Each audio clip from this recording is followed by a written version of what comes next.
এভাবে তাকিয়ে আছেন কেন? কি বলবেন বলেন। তাকিয়ে আছি কারণ তোকে দেখে অবাক হচ্ছি আর ভাবছি কি ভাবতেছেন? ভাবছি একটা ছেলে কতটা নির্লজ্জ বেহায়া হতে পারে। এইসব কি বলছেন আপনি? আমি কিছু বুঝতে পারছি না। কেন? দুধু খাও বুঝি? আমি বলছি, তোকে সেদিন এত কথা বলার পরেও আজ ডাইরেক্ট চলে আসলে আমাকে বিয়ে করতে। কেন রে? দেশে কি আর কোনো মেয়ে চোখে পড়ে না, শুধু আমাকেই পড়ে? আপনি থাক, আর কিছু বলতে হবে না তোকে। নিজে এতদিন কুত্তার মতো পিছে পড়েছিলি আর এখন নিজের মা বাবাকে পাঠিয়ে দিলি। তুই তো একটা বেহায়া আছিস, সাথে সাথে ছোট আম্মু আব্বুকে বেহায়া বানাতে আনলি কেন? এসব করতে লজ্জা করে না তোর? নীলার এমন কথা শুনে মাথায় রক্ত উঠে গেল। তাই সাথে সাথে থাপ্পড় দেওয়ার জন্য হাত তুলতে দেখি নীলা চোখ বন্ধ করে ফেলল। আমি আর তাকে মারলাম না। একটু পর নীলা চোখ খুলে দেখল আমি আমার জায়গাতে দাঁড়িয়ে আছি। এইবার আমি বললাম, শোন, আমি চাইলে তোকে থাপ্পড়টা মারতে পারতাম, কিন্তু মারলাম না, কারণ আমি মেয়ে প্লাস বড়দের সম্মান করি। তুই আমাকে যা বলার বলবি, এতে আমি কিছু বলবো না। কিন্তু আরেকবার যদি আমার বাবা মাকে নিয়ে কথা বলিস, তাহলে জিভ টেনে ছিঁড়ে ফেলতে সময় লাগবে না। আর কি বলছিস? আমি আমার মা বাবাকে বেহায়া বানাতে আনছি? আমি তোকে বিয়ে করতে আসিনি, বুঝলি? তোর আর আমার ছোট থেকে বিয়ে, ঠিক? তাই তোর বাবা মা আর আমার বাবা মা আমাকে না জানিয়ে এখানে নিয়ে আসছে বিয়ে করাতে। এটা আগে জানলে আসতামই না। মনে করেছিলাম তুই নিজের ভুল বুঝতে পারছিস, কিন্তু না, তুই সেই নিজের দেমাগ নিয়ে বসে আছিস। আচ্ছা, আমারে ভালো না লাগার একটা কারণ বল, কেন আমাকে ভালো লাগে না? তোর আচরণ, চলাফেরা, কথাবার্তা আর স্যাঁচরামি করার জন্য। মোট কথায় তুই আমার যোগ্য না, বুঝলি? ও এই ব্যাপার। একটা কথা শোন, পৃথিবীতে কেউ যোগ্য হয়ে জন্ম নিয়ে আসে না, যোগ্য করে নিতে হয়। আর হ্যাঁ, তোকে সেই দিনের পরেও মনে মনে ভালোবাসতাম, কিন্তু এখন আর ভালোবাসি না। ভালোবাসার দরকারই নেই তোর মতো দেমাগি মেয়েকে। এত বড় বড় কথা না বলে পারলে বিয়ে না করে দেখা। সেটা পারবি না, চরিত্রহীন একটা। তোকে আমার বিয়ে করতে বয়ে গেছে। তোকে বিয়ে করার চেয়ে একটা কুত্তিকে বিয়ে করলে আরও ভালো হবে। অন্তত সে ভালোবাসাকে সম্মান দিতে পারে। আমার কথা শেষ হতে নীলা আমারে ঠাস ঠাস করে থাপ্পড় দিয়ে বলল, কি? তুই আমাকে কুকুরের সাথে তুলনা করলি? তোর এত বড় সাহস! সাহসের কি দেখছিস তুই? তাছাড়া তোকে কুকুর বলিনি আমি। কুত্তা তো, তাই কুত্তিকে বিয়ে করলে আরও ভালো হবে এটা বলছি। তুই উল্টো বুঝছিস। আমি এক্ষুনি গিয়ে বলছি আমি এই বিয়ে করব না। এটা বলে আমি তার রুম থেকে বের হতে যেই না দরজা পার হব, তখন নীলা বলল, যা যা, তাড়াতাড়ি গিয়ে বল। তারপর আমি বললাম, আর হ্যাঁ, বিয়েটা তো আমি ভাঙবো, কিন্তু এরপর যদি তুই আমার পায়ে পড়েও বলিস তোকে বিয়ে করতে, তারপর আমি তোকে বিয়ে করব না। এটা কখনো হবে না। যা তো এখান থেকে। সেটা সময় বলে দিবে। আর এই আহমদ যেটা বলে সেটা করে। এটা বলে আমি উপর থেকে নিচে আসলাম, আর আমার পিছনে পিছনে নীলা সিঁড়ি পর্যন্ত আসলো, তারপর লুকিয়ে গেল আর শুনতে লাগলো আমি কি বলি। আমি নিচে আসতেই আব্বু বলে উঠল, হায় বাবা, আয় আয়, এখানে বস। যাও রেহানা, বৌমাকে নিয়ে আসো। তখন আমি বলে উঠলাম, থাক, আর লাগবে না কাউকে আনতে। মানি, বৌমা কি নিজের থেকে আসতেছে? না, ও আর আসবে না। মানে? আমি এই বিয়ে করব না, তাই সে আসবে না। রাফি, আব্বু, আম্মু, চলো বাসায় চলো। আম্মু আমার কথা শুনে সবাই বসা থেকে দাঁড়িয়ে গেল। আহমদ, এইসব তুই কি বলছিস? তোর মাথা ঠিক আছে? আমার মাথা ঠিক আছে, তাই বলছি আমি এই বিয়ে করব না। তখন বড় আম্মু বলে উঠল, এটা তুই কি বলছিস আহমেদ? বিয়ে করবি না কেন? আজ কলেজের প্রথম দিন, তাই সুন্দর করে পরিপাটি হয়ে কলেজের উদ্দেশ্যে বের হলাম। বাসার গেট পেরোতেই দেখি নীলা ভার্সিটি যাচ্ছে। তখন আমি আর দেরি না করে নীলাকে একটা ডাক দিয়ে দৌড় দিলাম, ওই নীলা, দাঁড়াও না, একসাথে ভার্সিটি যাব। ওই কুত্তা, তুই আমার নাম ধরে ডাকছিস কেন? তোকে কতবার মানা করব আমাকে নাম ধরে ডাকবি না? আমি তোর 2 বছরের বড়। তাতে কি হয়েছে? আমি তোমাকে নাম ধরে ডাকবো, এতে তুমি যা করতে পারো করে নিও। এটা বলে নীলার সামনে গেলাম। এইবার চলো দুইজন মিলে ভার্সিটিতে যাই, কেমন? আমি তোকে আমার সাথে নিয়ে যাব না, তুই একা যেতে পারিস না? কি যে বলো না, আজ ভার্সিটির প্রথম দিন, তাই যদি স্পেশাল মানুষের সাথে যাই তাহলে তো দিনটা স্পেশাল হবে। তুমি বোঝো না কেন? আর একা গেলে বুকটা কেমন খালি খালি লাগে। কে স্পেশাল?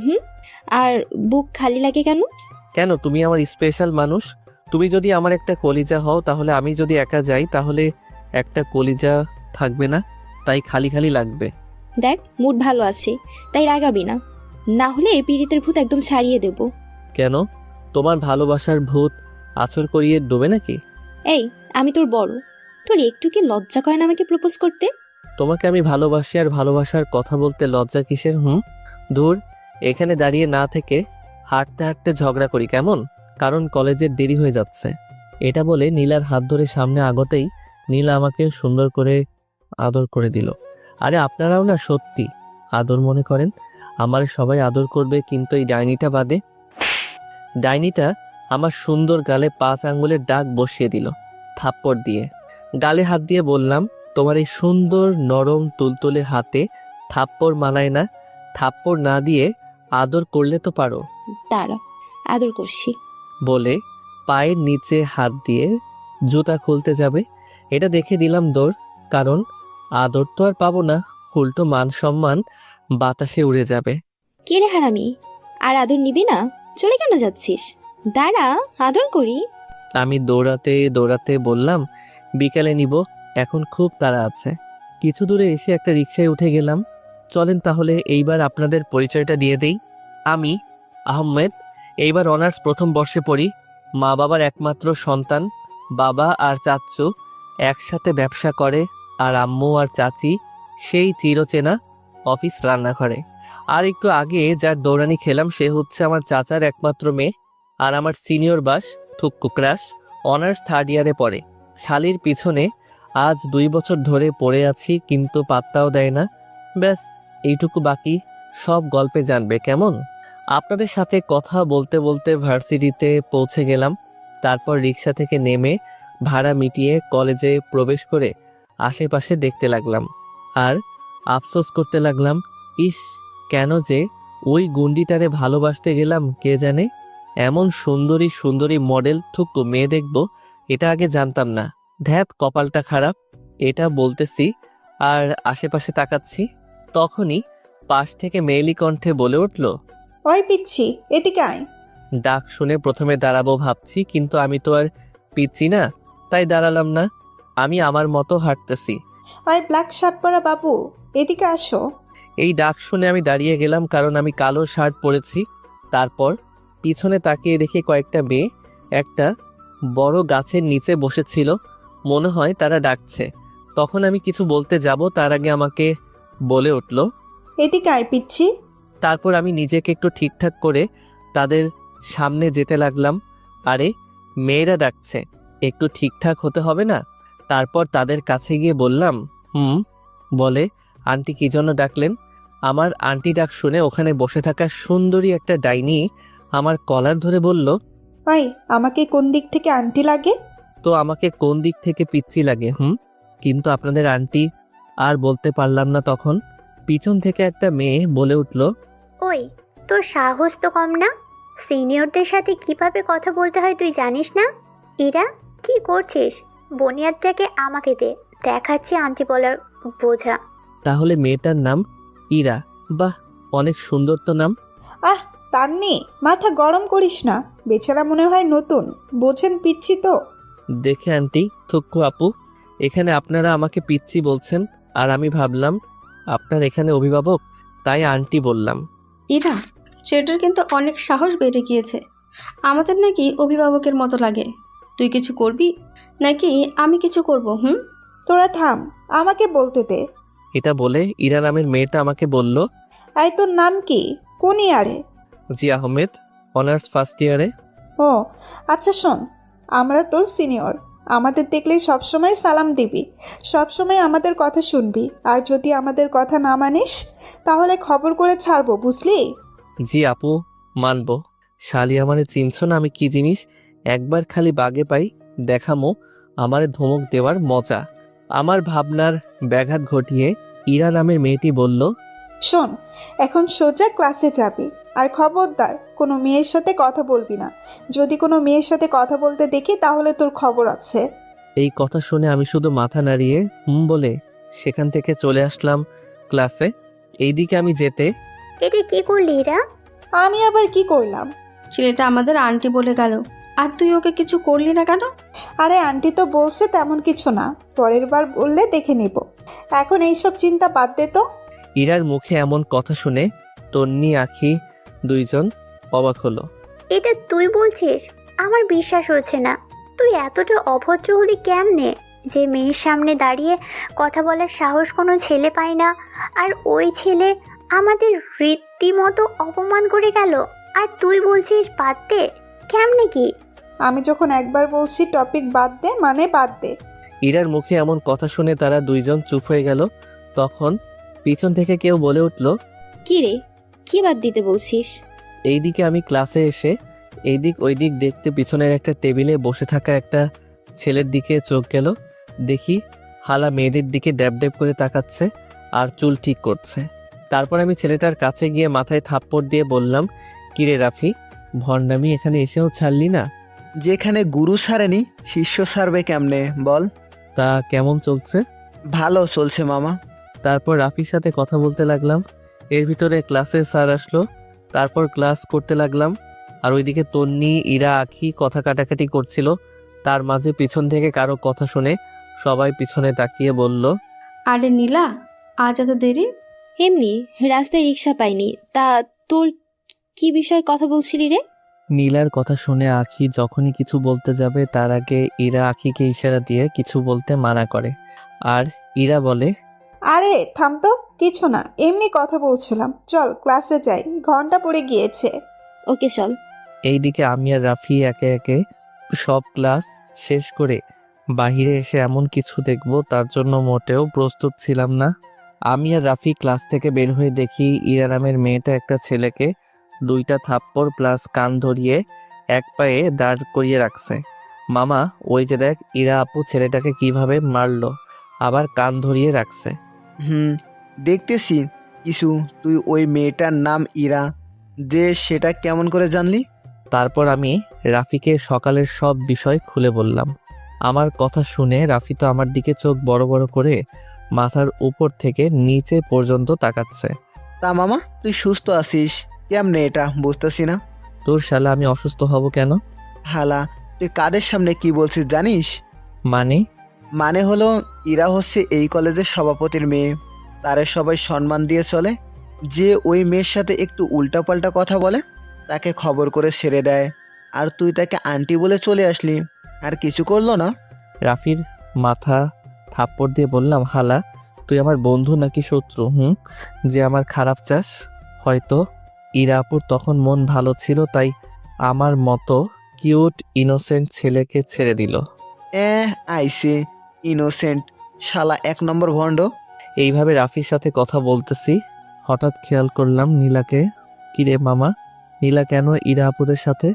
হালা, নীলা ভাবি ইরা আপুর বল্টু, তাই তার সাথে।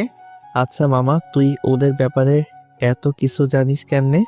হালা, ভার্সিটির প্রথম দিন শুধু তোমার জন্য আর সবার জন্য 2 দিন আগে খুলে ফেলছে। ও, আমার মনে নাই। থাকবে কেমনে নীলা ভাবি যদি থাকে তোমার ওই মনে? রাফির কথা শুনে আমি লজ্জা পেয়ে গেলাম। এমন ভাবে লজ্জা পাচ্ছে যেন বিয়ে করে বাসর করবে। দূর হালা, তবে যাই বলিস, আজ আল্লাহ ওই ডাইনির হাত থেকে বাঁচাইছে। এইভাবে দুইজন কথা বলতে বলতে কলেজ থেকে বের হয়ে একটা রিক্সা নিয়ে বাড়ির দিকে রওনা দিলাম। রাফির বাড়ি আমাদের এলাকাতে, তাই একসাথে যাচ্ছি। কিছুক্ষণ পর আমার বাসার সামনে আসতে আমি নেমে গেলাম। দোস্ত, ভাড়া তুই দিয়ে দিস। ওকে মামা, তুই যা।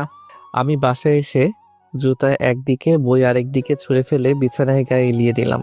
তারপর কিছুক্ষণ শুয়ে থেকে ফ্রেশ হয়ে বিছে গেলাম খাবার খেতে। আম্মু, ও আম্মু, তাড়াতাড়ি খাবার দাও। গরুর বাচ্চার মতো না চেলিয়ে বস, আমি খাবার দিচ্ছি। আম্মু, আমি যদি গরুর বাচ্চা হই তাহলে তুমি গরুর মা। কি বলি তুই? কই কিছু না, খাবার দাও। তারপর আম্মু আমাকে খাবার দিল আর আমি খেতে লাগলাম। খাওয়া দাওয়া শেষ করে রুমে গিয়ে রেডি হয়ে নিচে এসে বললাম, আম্মু আমি গেলাম আমার শ্বশুর বাড়ি, তোমার বাড়ি থাকবো না আর। যা যা, আমিও দেখি তুই বাড়ি আসিস কিনা।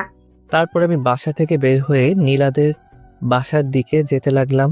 নীলাদের বাসা বেশি দূরে না, মাত্র 2 মিনিটের রাস্তা। এই তো আপনাদের সাথে কথা বলতে বলতে চাচিদের বাসায় চলে গেলাম। বাসায় এসে কলিং বেল দিতেই দরজা খুলে দিল চাচি। কিরে ফাজিল, আমাদের কি ভুলে গেলি নাকি? কি যে বলো না শাশুড়ি আম্মা, তুমি আমার 10টা না 5টা না একটা শাশুড়ি আম্মা, তোমাকে কি করে ভুলতে পারি। তা তো দেখতেই পাচ্ছি। আজ একদিন পর আসলি আমাদের এখানে। বলো। আচ্ছা বাদ দাও, আমার সিনিয়র বউ কই? উপরে তার রুমে আছে, যা সিনিয়র বউয়ের আদর নিতে। ওকে যাচ্ছি মাই সুইটহার্ট শাশুড়ি, এটা বলে নীলার রুমের দিকে যেতে লাগলাম। এখন আপনারা আবার ভাবিয়েন না আমার নীলার সাথে বিয়ে হয়েছে। আসলে আমি সবার সাথে একটু দুষ্টুমি করি তো, তাই তারা দুষ্টুমি মনে করে, কিন্তু আমি যে সত্যি সত্যি বলি এটা জানে না। যাই হোক, নীলার রুমে গিয়ে আপুকে বললাম, কি করো জানো? ওই কুত্তা, তুই আমার অনুমতি না নিয়ে রুমে ঢুকলি কেন? বারে হবু বউয়ের রুমে ঢুকতে আবার কিসের অনুমতি? ওই কিসের কার হবু বউ?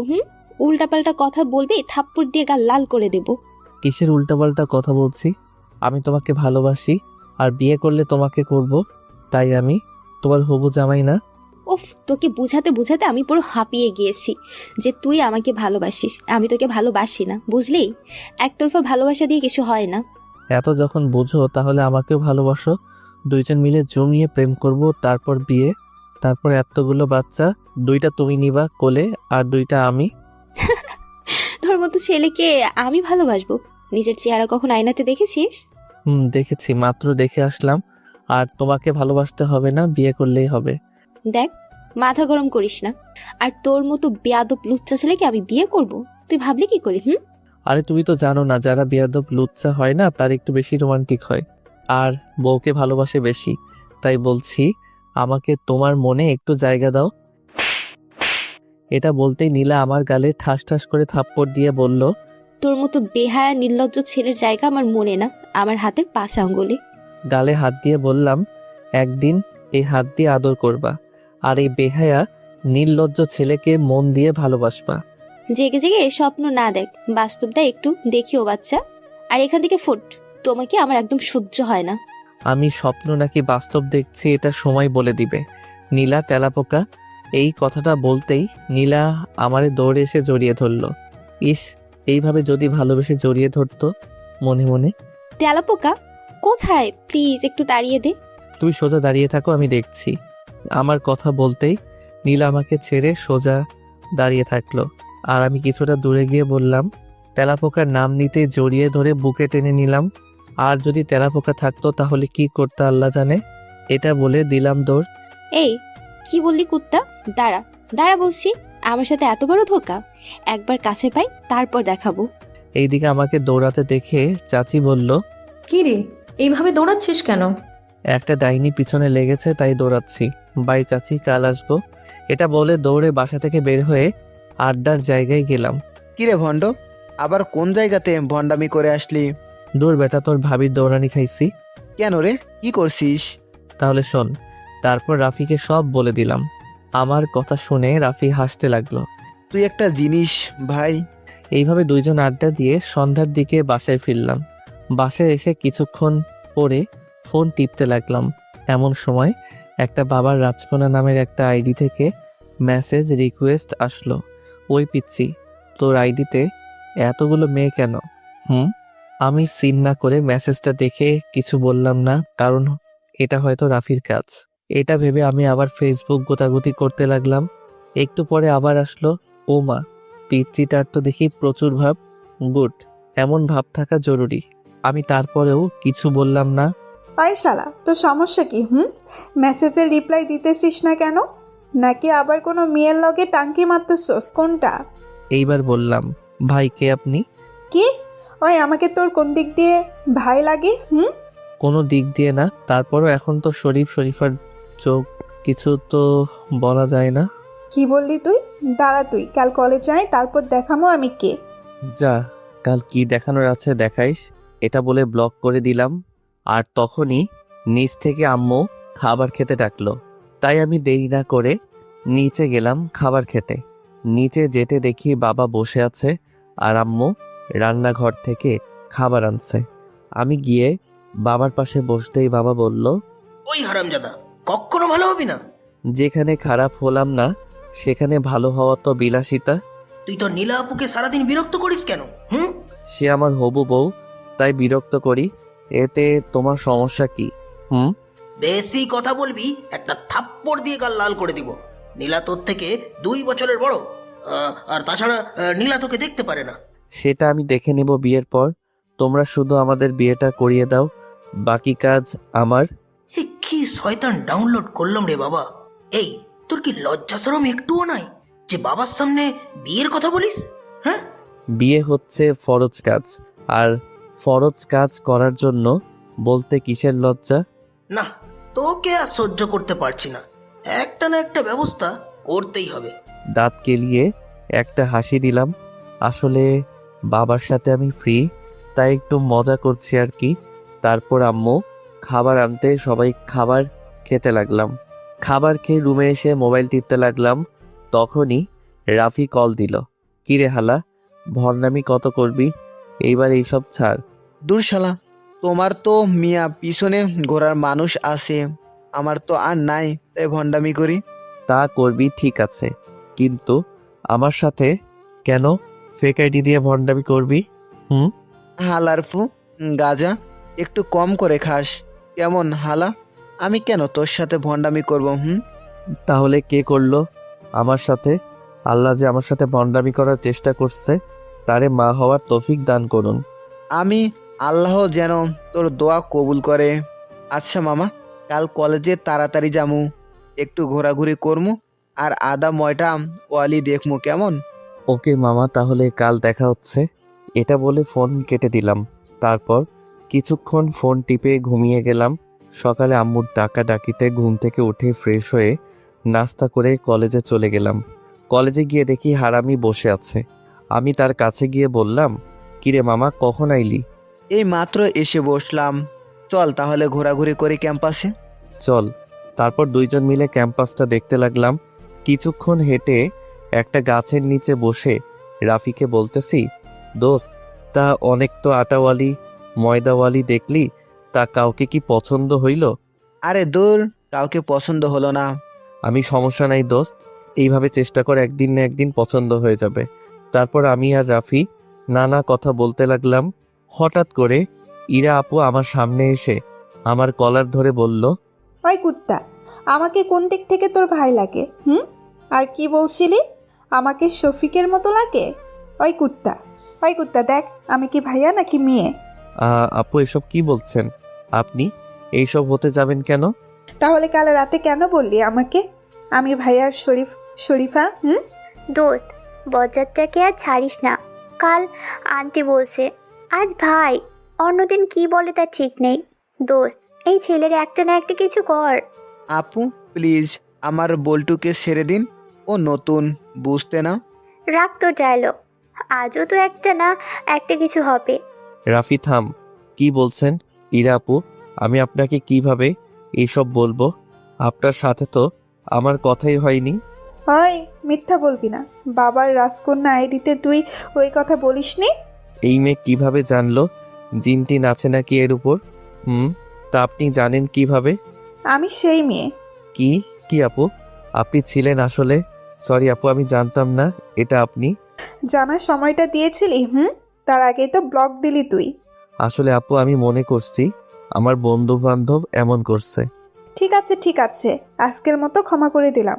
এরপর এমন ভুল হলে খবর করে ছাড়বো। আর এখন আমার সামনে ব্লকটা খুলবি। ইরা আমার কলার ছেড়ে বলল, সাথে সাথে ফোন বের করে ব্লক খুলে আপুকে দেখালাম। ঠিক আছে, এখন যা, সোজা ক্লাসে যাবি। এই দিক ওই দিক তাকাবি না, তা না হলে খবর করে ছাড়বো।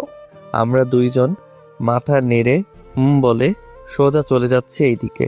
দোস্ত, এটা কিন্তু তুই ভালো করলি না। ছেলেটাকে আজকেও ছেড়ে দিলি, তারপর আবার তাকে মেসেজও দিলি। আরে এমনি দিলাম মেসেজ। তবে ছেলেটা ফজিল হলেও কি হবে, অনেক কিউট, আবার অনেক ভালো। তা না হলে একটা মেয়েকে ব্লক কিভাবে করতে পারে? তন্নি আপু যখন এইসব বলছিল তখন ইরা রাগে ফুঁসতে লাগলো।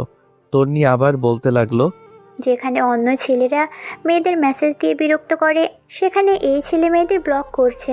দোস্ত, আমার না ওই ডাইনি, যতটুকু গেছিস ওইটুকুতেই থাক, বুঝলি? ওইটা আমার জিনিস, চোখ দিলে সেই চোখ তুলে নিব। ওরে আল্লাহ, কি রাগ! তুমি এত দূর চলে গেছো আর আমরা কেউ জানি না? দাঁড়াও, আখি আর নীলা আসুক, সব বলবো তোমার কাজ কামের কথা। তুই একইকে বলতে পারছস, কিন্তু নীলাকে বলিস না বোন, প্রেমটা শুরু হওয়ার আগেই শেষ হয়ে যাইব। আচ্ছা, নীলাকে বললে সমস্যা কোথায়? কালকেও ওই কথাটা বলতে দিসনি, আজ এই কথাটাও বলতে মানা করছিস। তোদের মাঝে কি কোনো ঝামেলা চলছে নাকি? আরে না, আসলে নীলা হচ্ছে আমাদের চাচাতো বোন, তাই এখন কিছু হওয়ার আগেই তাকে কিছু বলতে চাইছি না, যদি নীলা সমস্যা করে। ও আচ্ছা, কিন্তু আমাদের ট্রিট দিতে হবে কিন্তু। ওকে দিব, কিন্তু কাউকে কিচ্ছু বলবি না। ওকে দোস্ত, ওই দেখ হারামি দুইটাও আসতেছে, চল তাদের সহ নিয়ে ক্যান্টিনে যাই। ওকে চল। এইদিকে আমরা সোজা ক্লাসে চলে আসলাম। মামা, তুই আজ অনেক বড় বাসা বেসে গেছো। কেন রে শালা, আমি কি মরার অবস্থায় ছিলাম নাকি? হালা, তুই যেই মাইয়ার কবলে পড়ছো, কোন দিন পৃথিবী থেকে গায়েব করে দেয় এটাই ঠিক নাই। হ্যাঁ, কইলেই হইল। আমি এসব বেডি বেডিরে ভয় পাই নাকি? এ রাত আমার পকেটে থাকে, শুধু আমার জানের বলটুবি বলে ছেড়ে দিলাম।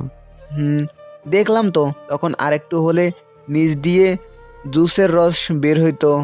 হালা, উল্টাপাল্টা কথা বলবি তো লাথি দিয়ে একেবারে ওই মেয়ের কোলে পাঠিয়ে দিব। দে মামা, দেরি করিস না, দে না মামা। আমি নিজে গিয়ে বসলে থাপ্পড় আমি খেতাম, আর তুই পাঠাইলে থাপ্পড় তুই খাবি। হালা ভণ্ড, তোর ইচ্ছে হলে তুই গিয়ে বস।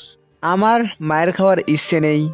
এইভাবে দুইজন কথা বলতে বলে ক্লাসে স্যার চলে আসলো, তাই কথা বাদ দিয়ে দুইজন মন দিয়ে ক্লাস করতে লাগলাম। একে একে সব ক্লাস শেষ করে ক্লাস থেকে বের হলাম। তারপর কলেজ গেট দিয়ে বের হয়ে দেখি নীলা আপু রিক্সার জন্য দাঁড়িয়ে আছে। দোস্ত, তাহলে তুই যা, আমি তোর ভাবির সাথে যাবো। যা হালা, বউ পেয়ে এখন বন্ধুরে ভুলে গেলি, যা যা। এইদিকে আমি রাফির কথায় কান না দিয়ে নীলার পাশে গিয়ে কইলাম, কি করো বউ পাখি এখানে একা একা দাঁড়িয়ে? ছেলে দেখতেছি আমার জন্য। কেন?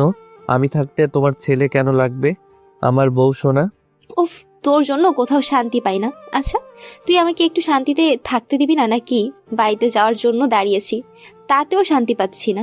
শান্তিতে না, মহা শান্তিতে থাকতে দিব যদি তুমি হয়ে যাও বিয়ের জন্য রাজি। দেখ, থাপ্পড় মারার আগে এখান থেকে চলে যা, তোকে আমার সহ্য হয় না। তোকে দেখলে কেমন গা জ্বলে ওঠে, তারপরও কেন আমাকে বিরক্ত করিস? একবার আমার ভালোবাসাটা বোঝো, তখন আমাকে সহ্য না, আমাকে না দেখলে তোমার মনে আগুন জ্বলবে।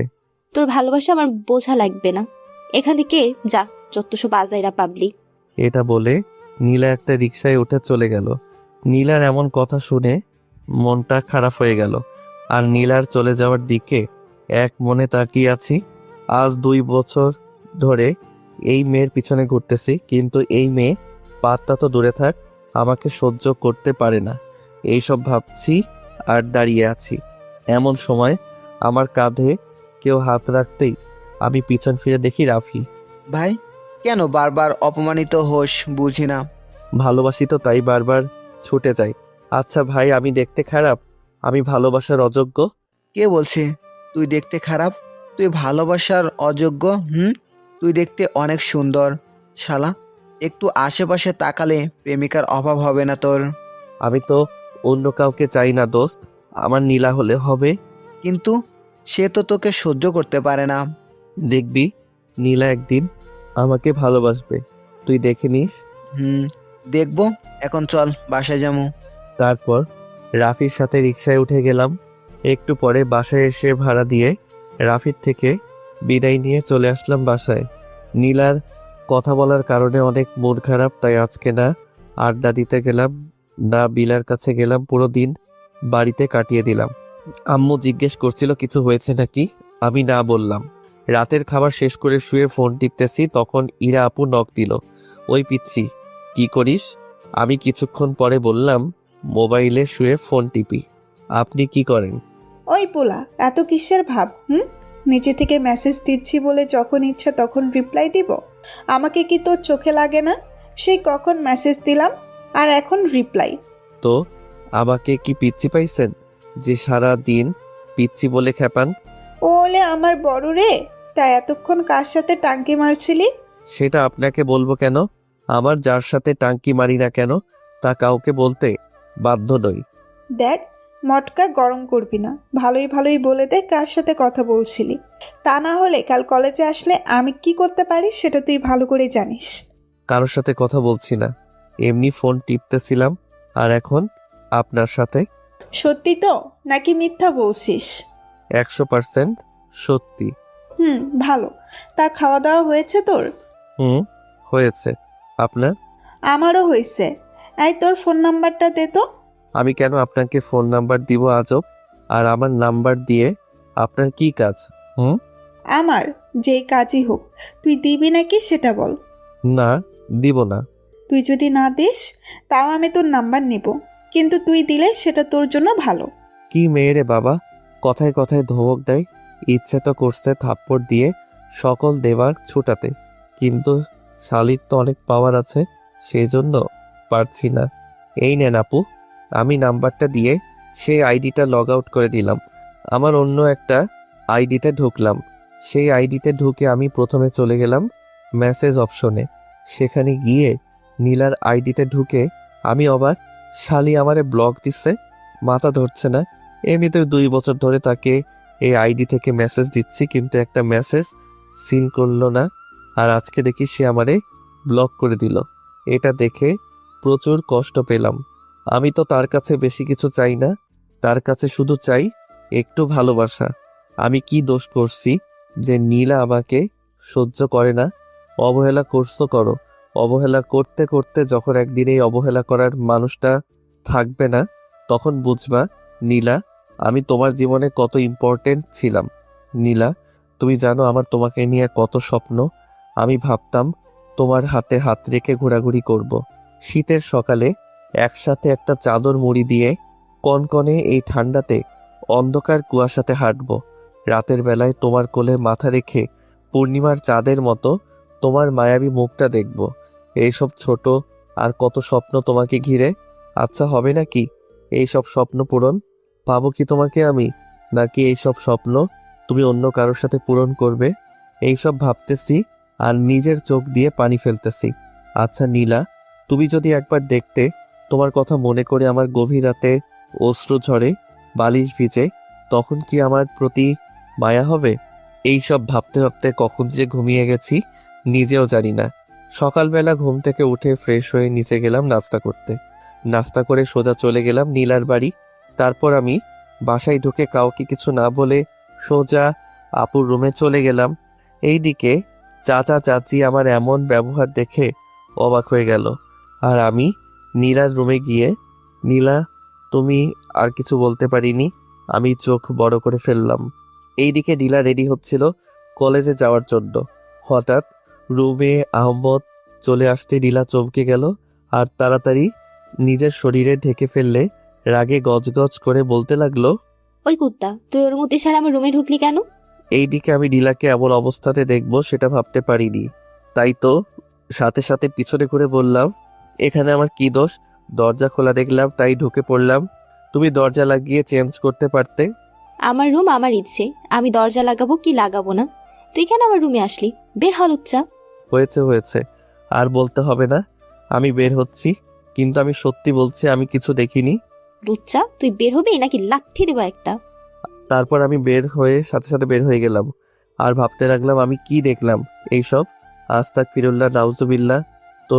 তোমার কি কইতে আইলাম আর কি হয়ে গেল, এইসব নিজে নিজে বলতেছি। তখনই নীলা রেডি হয়ে রেগে মেগে আমার কাছে এসে একটা 2টা কষে ঠাস ঠাস করে থাপ্পড় দিল আর বলতে লাগলো, লুচ্চা বেয়াদব, অনুমতি ছাড়া কোনো মেয়ের রুমে ঢুকতে তো লজ্জা করে না? লজ্জা হবে কেমনি? তোর নিজের কাছে তো লজ্জা শরম নাই। আমি নীলার এমন কথা শুনে কষ্ট পেলেও তেমন কান দিলাম না, কারণ এমন কথা প্রতিদিন বলে। আমি গালে হাত দিয়ে বললাম, দেখো তুমি রেডি হবা, তোমার কাজ দরজা আটকানো, তা না হলে এইরকম দরজা খোলা রাখলে যে কেউ আসতে পারে। এখানে আমি এসেছি তো তাও মানা যায়। কি বললি লুচ্চা বেটা? তুই আসলে মানা যায় মানে? এটা বলে আমার কলার ধরে ফেললো। আরে আমি তোমার হবু জামাই না, তাই আর কি। তার মানে তুই আমার সব দেখে ফেলছিস? এই বলে ন্যাকা কান্না করতে লাগলো। হ্যাঁ মানি না, সত্যি আমি কিছু দেখিনি। আমি রুমে ঢোকার সাথে সাথে পিছন ঘুরে গেছিলাম। সত্যি বলছিস তুই কিছু দেখিসনি? সত্যি বলছি, আমি কিছু দেখিনি। আচ্ছা এতে কান্না করার কি আছে, দেখলে তোমার ভবিষ্যৎ জামাই দেখছে। এটা বলে দিলাম দৌড়। নীলা তো আমার কথা শুনে। কি বললি কুত্তা? দাঁড়া বলছি লুচ্চা জানোয়ার, তোকে একবার কাছে পাই তখন দেখাবো আমি কি জিনিস। এইদিকে আমাকে আর পাইকে, আমি তো দৌড়াতে আসি। আমার দৌড় দেখে চাচি বলতে লাগলো, হারামিটা মনে হয় আবার রাগাই দিছে। এদের নিয়ে আর পারি না, এমন করতে থাকলে কেমন হবে? এইদিকে নীলা রেগে নিচে আসতে আসতে বলল, বাবা মা, তোমার ওই লুচ্চা ফাজিল হারাম যাদের বাড়িতে ঢুকতে দাও কেন? হ্যাঁ, আমার এত ভদ্র ছেলেকে তুই এত খারাপ উপাধি দিলি কেন?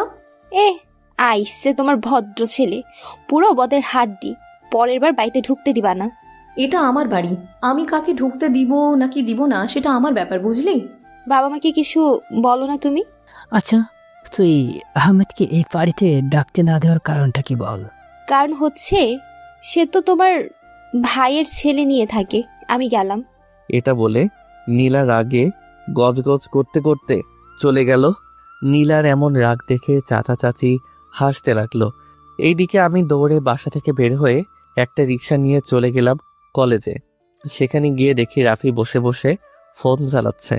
তাই আমি রাফির পিছনে আস্তে আস্তে গিয়ে দিলাম মাথায় একটা থাপ্পড়। কোন হালারে আমারে থাপ্পড় দিল? এটা বলে পিছনে ঘুরে দেখে আমি। ওই আমার কোনো বোন নাই বুঝলি, আর থাকলেও তোর মতো ভণ্ডরে দিমু না। তুই দেওয়া লাগতো না, আমি নিয়ে যেতাম। নিয়ে যাস, দেখতিস, তারপর বোঝাতাম আমি কি জিনিস। এইভাবে রাফির সাথে কথা বলছিলাম, তখনই পিছন থেকে কলার ধরে মেয়েলি কণ্ঠে বলে, তোর এত বড় সাহস, আমার সাথে মজা নিস? আমি সাথে সাথে পিছনে ফিরে, আপনি কে যে আর বলতে পারলাম না। তার আগে আমার হাঁটু কাঁপতে লাগলো। তার কারণ হচ্ছে আমার সামনে ইরা ডাইনি দাঁড়িয়ে আছে আর হাতে বড় একটা লাঠি। আর আমি আশেপাশে তাকিয়ে দেখি হারামি রাফি কেটে পড়ছে আমার বিপদে রেখে। শালা এখান থেকে একবার বের হই, তারপর বুঝাবো। থামলি কেন? কি বলছিলি বল? একটা হাসি দিয়ে, আরে কি যে বলেন না আপু, আমি তো এমনি মজা করছিলাম। কথা বলতে বলতে হাত ছাড়ানোর চেষ্টা করলাম। হাত ছাড়ানোর চেষ্টা করবি তো একদম খবর করে ছাড়বো বলে দিলাম। কাল তুই আমাকে ভুল নাম্বার দিলি কেন? কই, আমি তো ঠিক নাম্বার দিয়েছি আপু। তাহলে নাম্বার বন্ধ কেন? তোকে কি আমার জোকার মনে হয়? আমি কিছু বুঝি না নাকি নাম্বার ভুল দিলি কেন? এটা বলে আমার পায়ে একটা বাড়ি মারতে আমি আহ করে চিৎকার দিয়ে বললাম, আপনি আমার ছোট একটা পোলারে মারতে পারলেন? ওলে আমার বাবুরে, এই কেউ এক বোতল ফিটার এনে দাও, বাবুটাকে খুব ক্ষুধা লেগেছে। ওই পিচ্ছি বললে তো রেগে যাস, তাহলে আজ বাবু বলছিস কেন? বেঁচে যাওয়ার জন্য? তোকে আজ আমার কাছ থেকে কেউ বাঁচাতে পারবে না। তুই ভুল নাম্বার দিলি কেন সেটা বল কুত্তা। আমি আসলে সরি আপা, এটা আমার নাম্বার ছিল, বাট কয়দিন আগে সিম হারাই গেছে, তাই ভুলে ওই নাম্বারটা দিয়েছিলাম। আবার মিথ্যা কথা? দেখ সত্যি কথা বলছি, সত্যি বলছি। এই যে দেখেন। এটা বলে আমার সেই নাম্বারটা দেখালাম। ও আচ্ছা বুঝলাম, কিন্তু আমার মেসেজে রিপ্লাই দিতেছিলি না কেন সেটা? তা আপনার চোখ নাই, আপনি দেখেননি? আমি অফলাইনে চলে গেছিলাম। ও রাগের মাথায় হয়তো দেখিনি। আচ্ছা চল আমার সাথে। কোথায় আপু? তোকে আসতে বলছি, আসবি। এত কথা বলছিস কেন? না আমি যাব না, আমার ক্লাস আছে। তোর ক্লাসের গুষ্টি মারি। এটা বলে আমার কলার ধরে হাঁটতে লাগলো আর তার বান্ধবী তন্নিকে বলল, সবাই আমার কথা জিজ্ঞেস করলে বলবি আমি আসিনি, কেমন? ওকে বস। এইদিকে ইরা আমার কথা না শুনে আমার কলার ধরে একটা গাড়ির কাছে এনে দরজা খুলে আমাকে ভিতরে ঢুকিয়ে দিল এবং ইরা গিয়ে ড্রাইভিং সিটে বসে গাড়ি চালাতে লাগলো। আমি তো ইরা আপুর দিকে তাকিয়ে দেখি তার চেহারা রাগের কারণে টমেটোর মতো লাল হয়ে গিয়েছে। এতে তাকে অনেক কিউট লাগছে।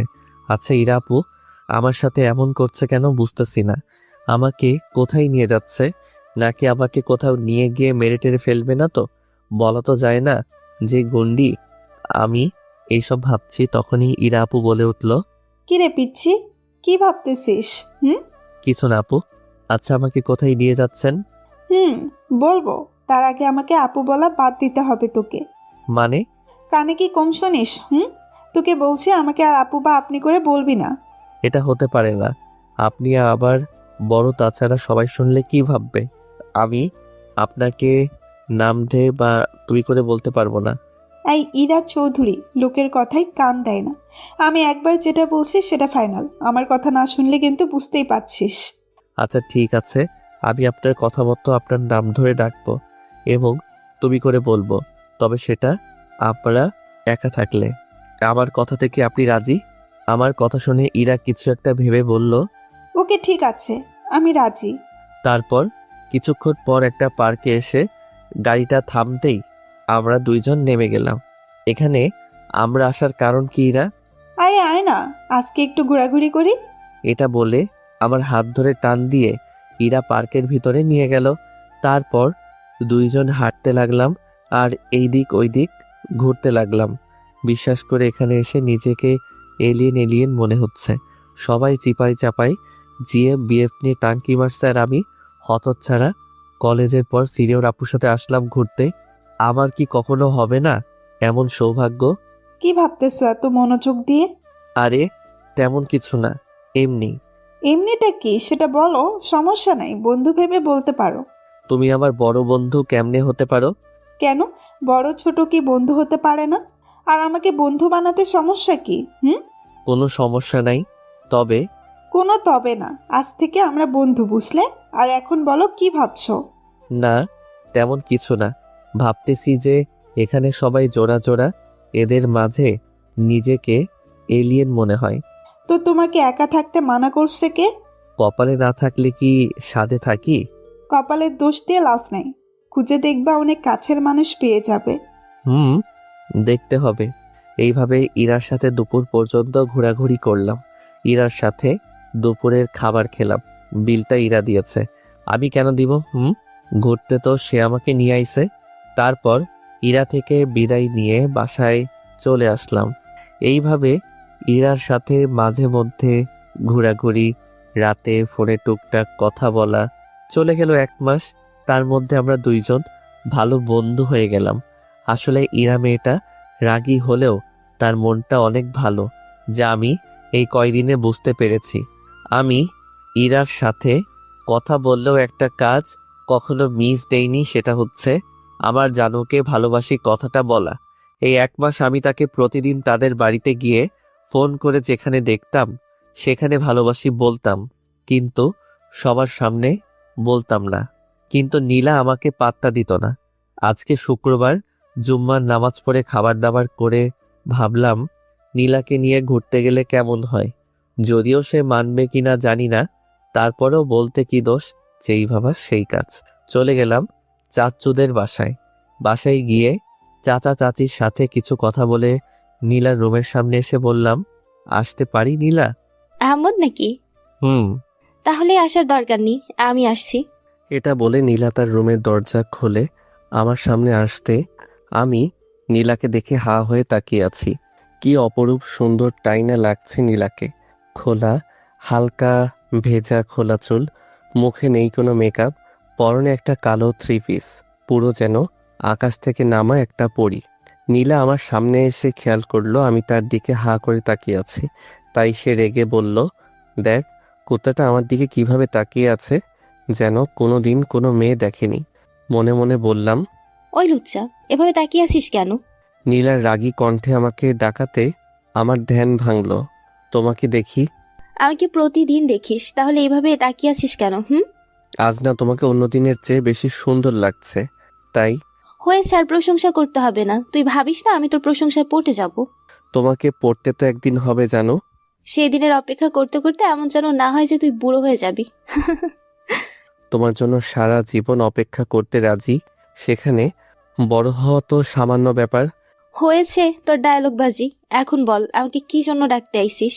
নীলা, আজ তো শুক্রবার, তাই বলছিলাম কি কি বলছিলি? না মানে ইয়ে, এত পেঁচাল না পড়ে বল তো দেখি। না আজ তো শুক্রবার, তাই বলছি চলো না আজ ঘুরতে যাই। কি ঘুরতে? আর তোর সাথে? হুম, ঘোরার কথা বলছি, এখানে হাসার কি আছে?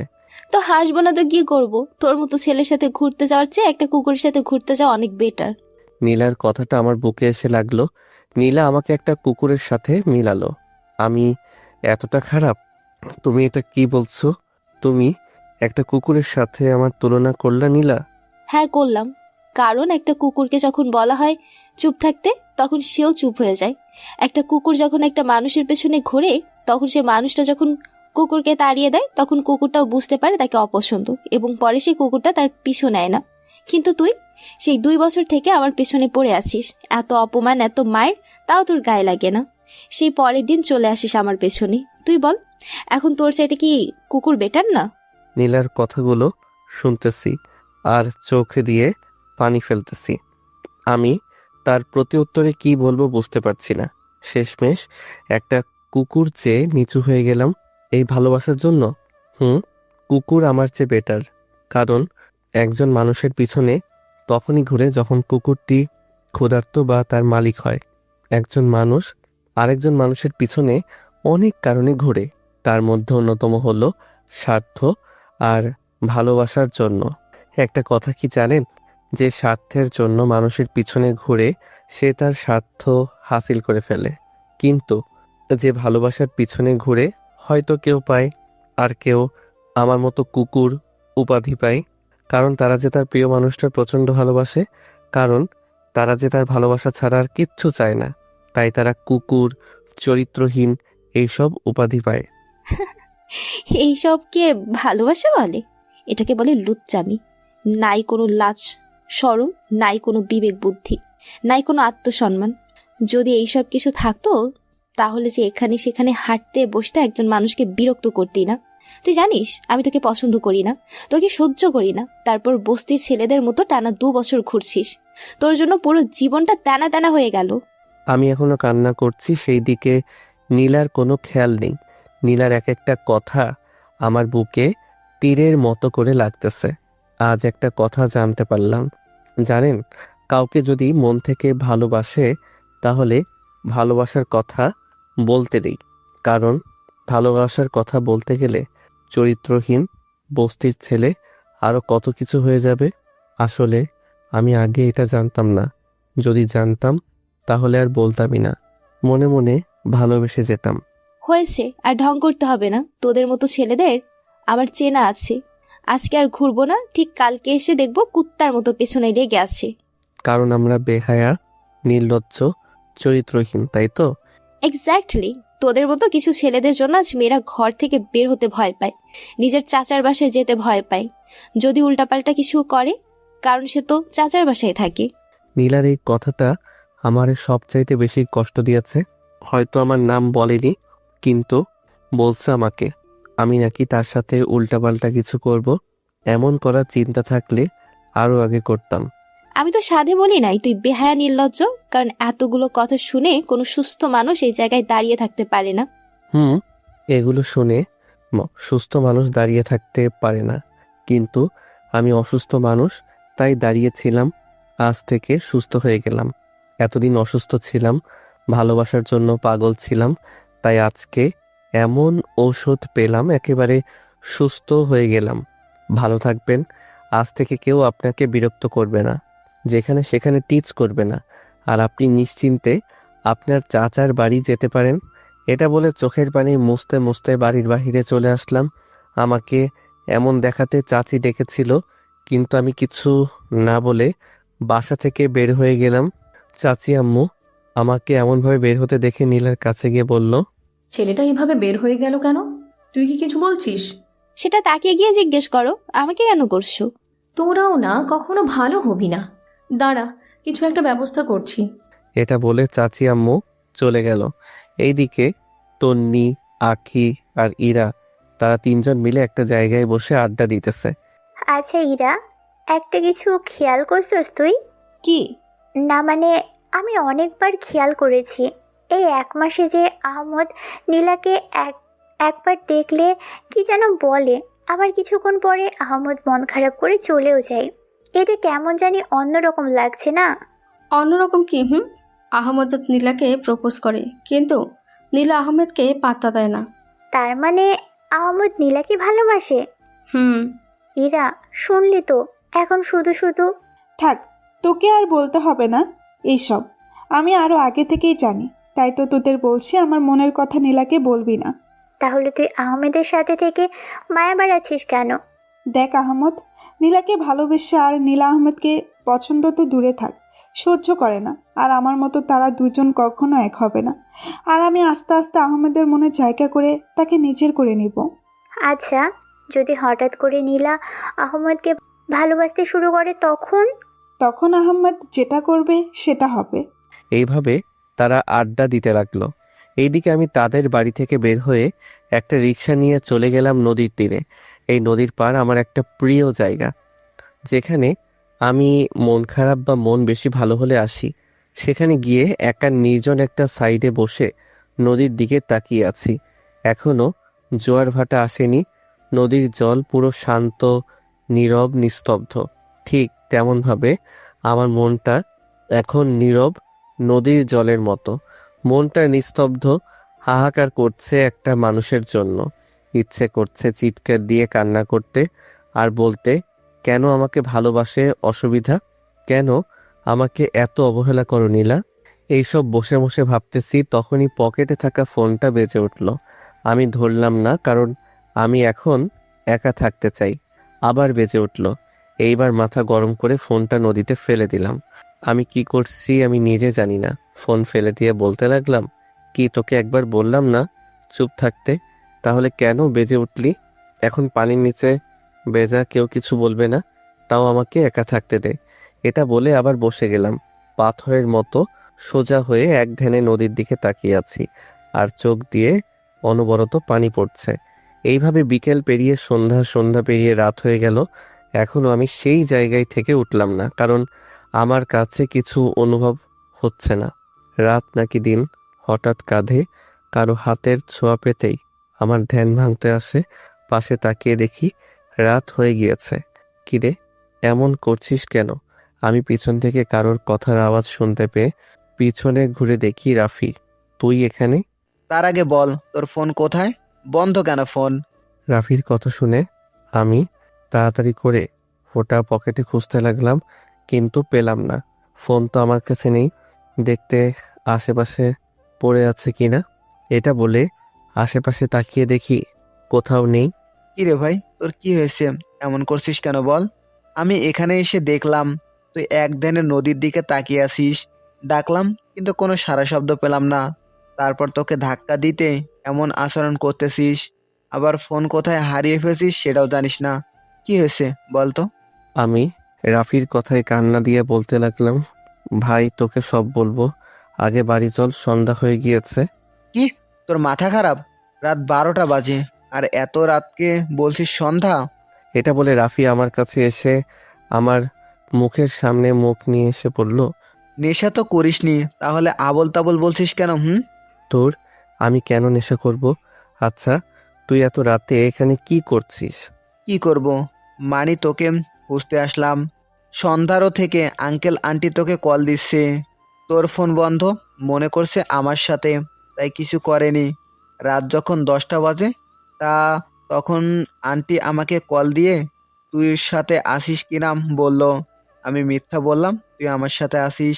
চিন্তা করতে মানা করছি। পরে তোকে কল দিয়ে দেখি তোর নাম্বার বন্ধ। তারপর থেকে আমি তোকে খুঁজতে লাগলাম। হঠাৎ মনে পড়লো তোর ওই জায়গাটাই প্রিয়, তাই এখানে আসলাম আর দেখি তুই এখানে আসিস। রাফির কথা শেষ করতে আমি তাকে জড়িয়ে ধরে বললাম, সত্যি ভাই, তোর মতো বন্ধু হয় না। আমি অনেক ভাগ্যবান যে তোর মতো একজন বন্ধু পেয়েছি। হয়েছে, আর পাম দিতে হবে না। এখন বল তোর মন খারাপ কেন? চল বাড়ি যেতে যেতে বলি। ওকে চল, বাইকে ওঠ। এটা বলতে আমি রাফির বাইকে উঠে গেলাম। তারপর বিকেলে সব ঘটনা বলতে লাগলাম। একে একে সব কথা বলা শেষ করতে রাফি রাস্তার একপাশে গাড়ি সাইড করে বলতে লাগলো, তুই একটা মেয়ের জন্য এমন করছিস, এটা তোর থেকে আশা করিনি। কি করব বল, আমি তো তাকে। চুপ, একদম চুপ। আর একবার ভালোবাসার কথা বলবি তো মেরে নাক ফাটিয়ে দেব। সে তোকে কি বলছে? আদৌ কি তোর গায়ে লাগছে? সে তোকে কুকুর বলছে ভাই, তোকে চরিত্রহীন বলছে, আর কত কিছু। তারপরেও বলবি ভালোবাসিস? তুই যার জন্য এই নিজের শখের ফোনটা পানিতে ফেলে দিলি, তুই তাকে ভালোবাসিস? ভাই, নিজের মধ্যে যদি কিছু সম্মান থাকে তাহলে তুই ওকে ভালোবাসার কথা বলবি না। ওই ওই, তুই কি বলতে চাইছিস? আমার কাছে সম্মান নেই? আমার কাছে সব আছে, কিন্তু তাকে ভালোবাসার কথা বলতে গিয়ে সব হারিয়েছি।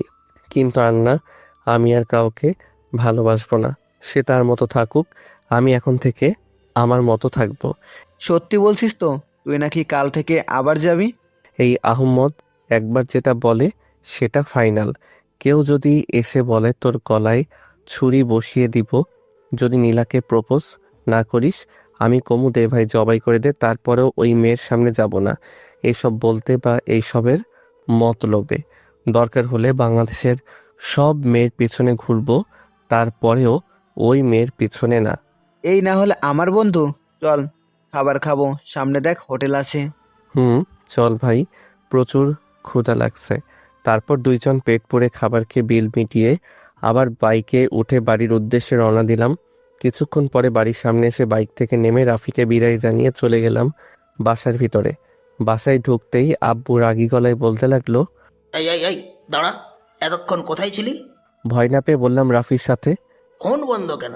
হারিয়ে গিয়েছে। চোখগুলো এত লাল কেন? কি খেয়ে এসেছিস? তুমি দেখো আমি মতো গাঁজা খেয়ে সব খেয়ে এসেছি, এটা বলে বাবার সামনে গেলাম। হারামজাদা, বাবার সামনে এইসব বলতে লজ্জা করে না তোর? তুমি তো বলছো কি খেয়ে এসেছি, তাই একটু দেখালাম। তাহলে চোখ লাল কেন? ফোন হারিয়ে যাওয়াতে কান্না করছি তাই। পাগল একটা, এতে কান্না করতে হয়? কাল টাকা দিব, একটা কিনে নিস। এখন খাবার খেয়ে উপরে গিয়ে ঘুমা। না, খাবার খেয়ে এসেছি, তুমি গিয়ে ঘুমিয়ে পড়ো। এটা বলে আমি আমার রুমে গিয়ে শুয়ে পড়লাম। কিন্তু চোখে ঘুম নেই। দুই চোখের পাতা যখনই বন্ধ হয় তখনই ভেসে আসে সেই মানুষটির মায়াবী মুখ, যে মানুষটি আমাকে ঘৃণা করে, আমাকে সহ্য করতে পারে না। আচ্ছা, রাফিকে তো বলে দিয়েছি, কিন্তু সত্যি কি তার কাছে না গিয়ে থাকতে পারবো? থাকতে পারবো তাকে ভালোবাসি কথাটা না বলে? হ্যাঁ, আমি পারবো। ওকে আমি ভুলে যেতে পারবো ইনশাল্লাহ। এইসব বলতে বলতে কখন যে ঘুমিয়ে পড়লাম নিজেও জানি না। এইদিকে ইরা একের পর এক কল দিয়ে যাচ্ছে সেই সন্ধ্যা থেকে, কিন্তু ফোন বন্ধ, খোলার নাম নেই। এই অবস্থাতে সে পারছে না আমার কাছে চলে আসতে, কারণ আমার বাসা চিনে না। সে চিন্তায় পড়ে গেল আমার কিছু হয়ে গেল না তো। আমার চিন্তাতে ভালোভাবে খাবার পর্যন্ত খেলো না ইরা। রাতে বিছানাতে শুয়ে আমার কথা চিন্তা করতে করতে সে ঘুমিয়ে পড়ল। পরের দিন ঘুম থেকে উঠলাম 10টা বাজে।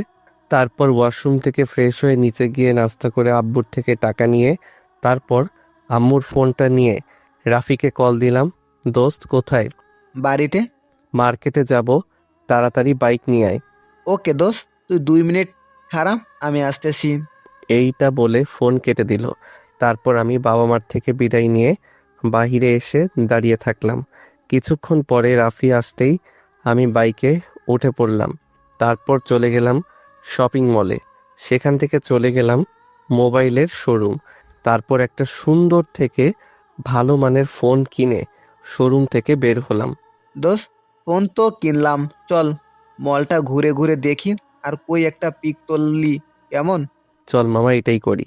এটা বলে আমি আর রাফি মলে ঘুরতেছি আর মাঝে মধ্যে পিক তুলতেছি।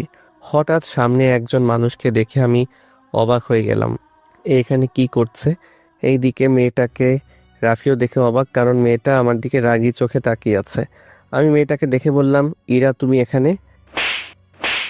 এটা বলতে দেরি ইরা আমার কাছে এসে আমাকে ঠাস ঠাস করে থাপ্পড় দিতে দেরি হলো না। থাপ্পড় খেয়ে গালে হাত দিয়ে করুণ দৃষ্টিতে ইরার দিকে তাকিয়ে বললাম, আমাকে থাপ্পড় দিলা কেন? ইরা রাগী গলায় বলল, তো আদর করবো নাকি? কাল কোথায় ছিলি? চাইলে আদর করতে পারো। ওই, একদম ফাজলামি করবি না বলে দিলাম। কাল বিকাল থেকে তোর কোনো খোঁজ নাই কেন? কাল বিকালে আমাকে থামিয়ে দিয়ে ফোন দিতেছি, ফোন বন্ধ করে রাখছিস। এখন দেখি মলে আইসে ফোন দিয়ে পিক তুলতে। কেন রে? নিজে থেকে বন্ধুত্ব করতে আইসি বলে কি আমার কোনো দাম নাই? ফোন কেন বন্ধ করে রাখছিস? বাপরে বাপ, একসাথে এতগুলো কথা শুনিয়ে দিল, অথচ আমার একটা কথা শুনতে চাইলো না, এই জন্য বলে মেয়ে মানুষ বেশি বোঝে। কি হলো, উত্তর দে। তুমি আমাকে বলতে দিলে না, আমি বলবো। আসলে আমার ফোন কাল বিকেলে হারাই গিয়েছে, তাই কারোর সাথে যোগাযোগ করতে পারিনি। আর এখন আইসি ফোন কিনতে। কিন্তু তুমি এখানে কেন? ভাবলাম নতুন মল কিরকম, একটু ঘুরে আসি। তাছাড়া ভালো লাগছিল না, তাই আসলাম। আর এসে দেখি তুমি এখানে মহা আনন্দ করছো, আমাকে চিন্তায় ফেলে। তোমাকে চিন্তায় ফেলে দিলাম মানে? এই রে, কি বলে ফেললাম? না মানে হয়েছে কি, তোমার তো বিকাল থেকে খোঁজ খবর নেই, বন্ধু হিসাবে একটু চিন্তায় আসছিলাম আর কি। ও আচ্ছা, চলো নতুন ফোন কিনছি, আমি ট্রিট দিব। ওকে চল। তারপর আমি, রাফি, ইরা মিলে মলের ভিতরের রেস্টুরেন্টে গিয়ে বসে কে কী খাবে সেটা অর্ডার দিলাম। এইদিকে নীলার কাচ্চি বিরিয়ানি খেতে ইচ্ছে করছিল, তাই সে ভাবলো নতুন মলের রেস্টুরেন্টে যাবে, যেই ভাবা সেই কাজ। নীলা রেস্তোরাঁতে এসে বিরিয়ানি অর্ডার দিয়ে বসতে তার থেকে কিছু দূরে আমাকে, ইরাকে আর রাফিকে দেখতে পেল। নীলা মনে মনে ভাবছে আহম্মদ এখানে, তাও ইরা রাফির সাথে। ও, আমি তো ভুলে গিয়েছি তারা বন্ধু। কিন্তু কাল যেইভাবে ওকে কথাগুলো বললাম, আমার তো খারাপ লাগছে কথাগুলো বলতে। কিন্তু এই পোলা কিভাবে হাসি খুশি থাকে, ও আমি তো ভুলে গিয়েছি সে তো একটা বেহায়া নির্লজ্জ। তাড়াতাড়ি খেয়ে চলে যাই, তা না হলে এই ছেলে আমার সামনে এসে কি না কি বলে। এটা বলতে নীলা খাবার খেয়ে চলে গেল। এইদিকে রাফি নীলাকে দেখে আমাকে ইশারা দিল। আমি ইশারা বুঝেও না বোঝার ভান করে নিজের খাবার খেতে লাগলাম। আমরা খাওয়া দাওয়া শেষ করে বিল মিটিয়ে ইরাকে বিদায় দিয়ে আমরা আমাদের মতো চলে আসলাম আমাদের আড্ডার জায়গায়। এইদিকে ইরা খুশি মনে বাসায় যাচ্ছে, কারণ তার সব দুশ্চিন্তার অবসান ঘটল, কারণ আহমদ সুস্থ আছে। আমি আর রাফি আড্ডা প্লাস আমার ফোনে সব সেটিংস করে আমার আগের সিমটা লাগিয়ে দিলাম। রাফির সাথে দুপুর পর্যন্ত আড্ডা দিয়ে বাসায় চলে গেলাম। এইভাবে রাফির সাথে আড্ডা, ঘুরতে যাওয়া, ইরার আপুর সাথে কথা বলা, আর রোজ রাতে নীলার জন্য চোখের পানি ফেলতে ফেলতে মাঝরাতে ঘুমিয়ে যাওয়া, এমনভাবে কাটছিল দিন। তার পিছনে এখন আর ঘুরি না, তাকে আর সুন্দর করে জানু বলে ডাকি না, আদর করে বউ পাখি ডাকি না, আর বলি না নীলা আমি তোমাকে ভালোবাসি। কেমনে বলবো সেই দিনের কথাগুলো আজ মনে পড়লে চোখ দিয়ে চোখের পানি ঝরে। তাকে ভোলার চেষ্টা করি, তারপরেও কেন জানি ভুলতে পারছি না আমি। কথায় আছে না, সব ভালোবাসাতে মায়া থাকে না, কিন্তু সব মায়াতে ভালোবাসা থাকে। তেমনি আমি তার মায়াতে পড়ে এখনও তাকে ভুলতে পারছি না। এইদিকে নীলা এখন অনেক খুশি, কারণ সে ভাবতেই পারেনি সেই দিনের পরে আহমদ তার সামনে আসবে না, তাকে আর বিরক্ত করে। যাক বাবা, শয়তানটাই এক সপ্তাহ কোনো রকম বিরক্ত করেনি। আল্লাহ আর যাতে বিরক্ত করতে না আসে শয়তানটা। নীলা রুমে বসে বসে এইসব ভাবছে, তখনই তার মা তাকে খাবার খাওয়ার জন্য ডাকলো, আর নীলা খুশি মনে চলে গেল।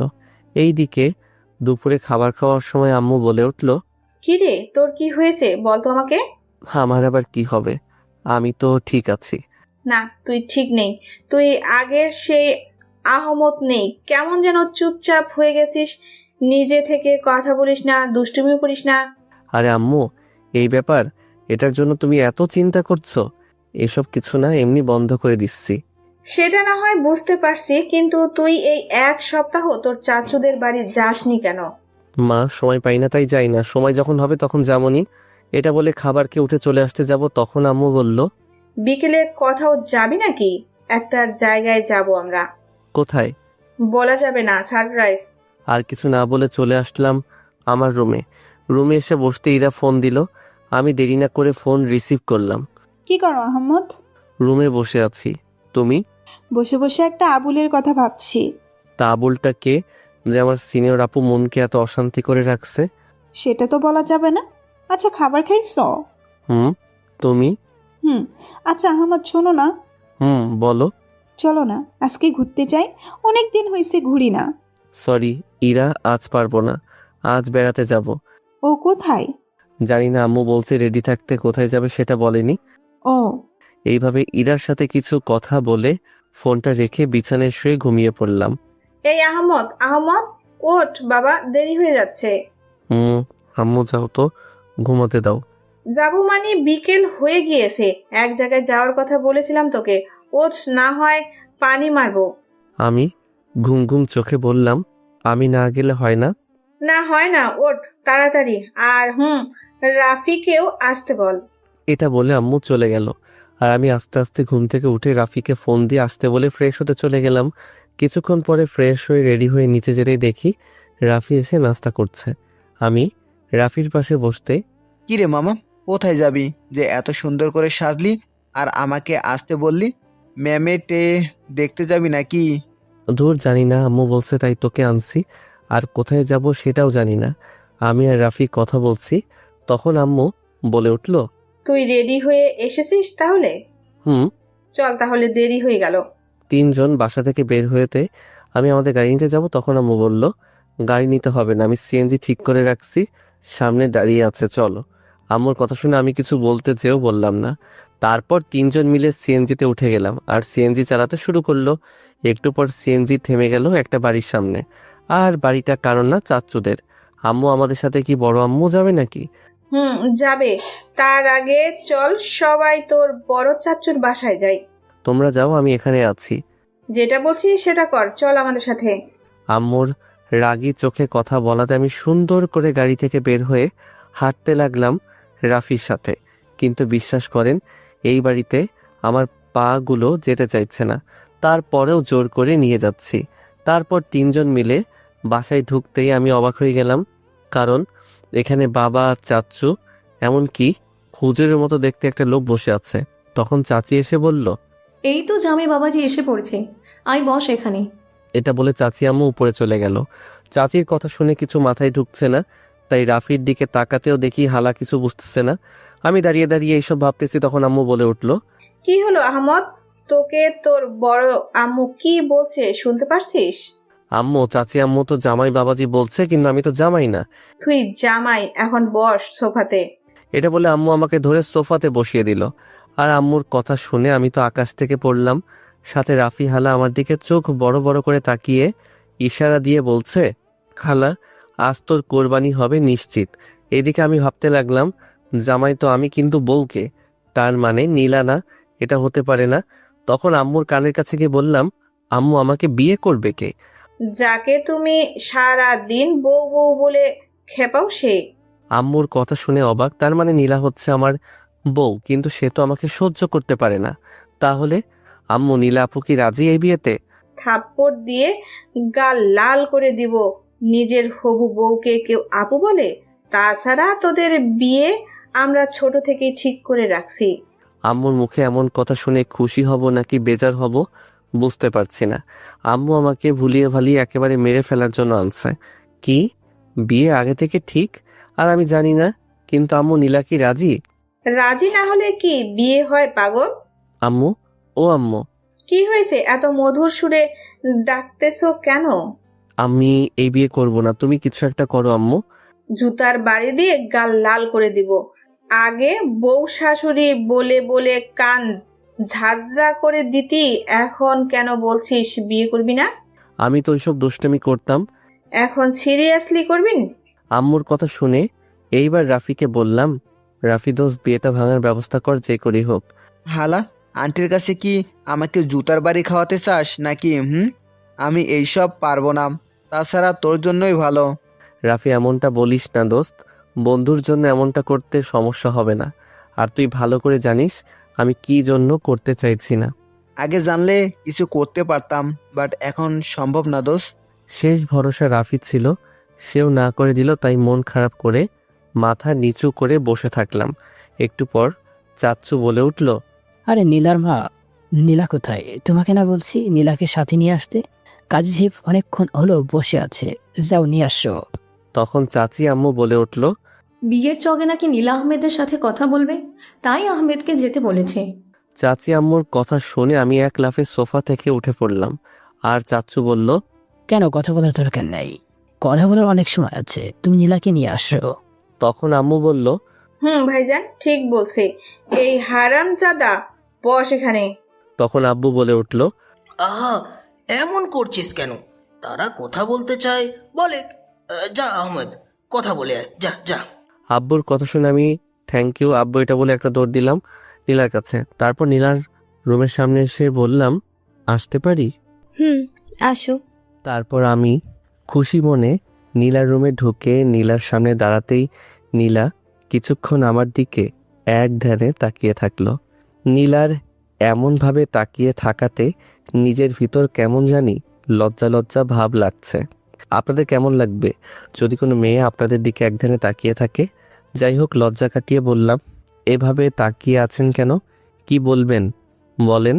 তাকিয়ে আছি কারণ তোকে দেখে অবাক হচ্ছি আর ভাবছি কি ভাবতেছেন? একটা ছেলে কতটা নির্লজ্জ বেহায়া হতে পারি। এইসব কি বলছেন আপনি? আমি কিছু বুঝতে পারছি না। কেন, দুধ খাও বুঝি? আমি বলছি, তোকে সেদিন এত কথা বলার পরেও আজ ডাইরেক্ট চলে আসলে আমাকে বিয়ে করতে।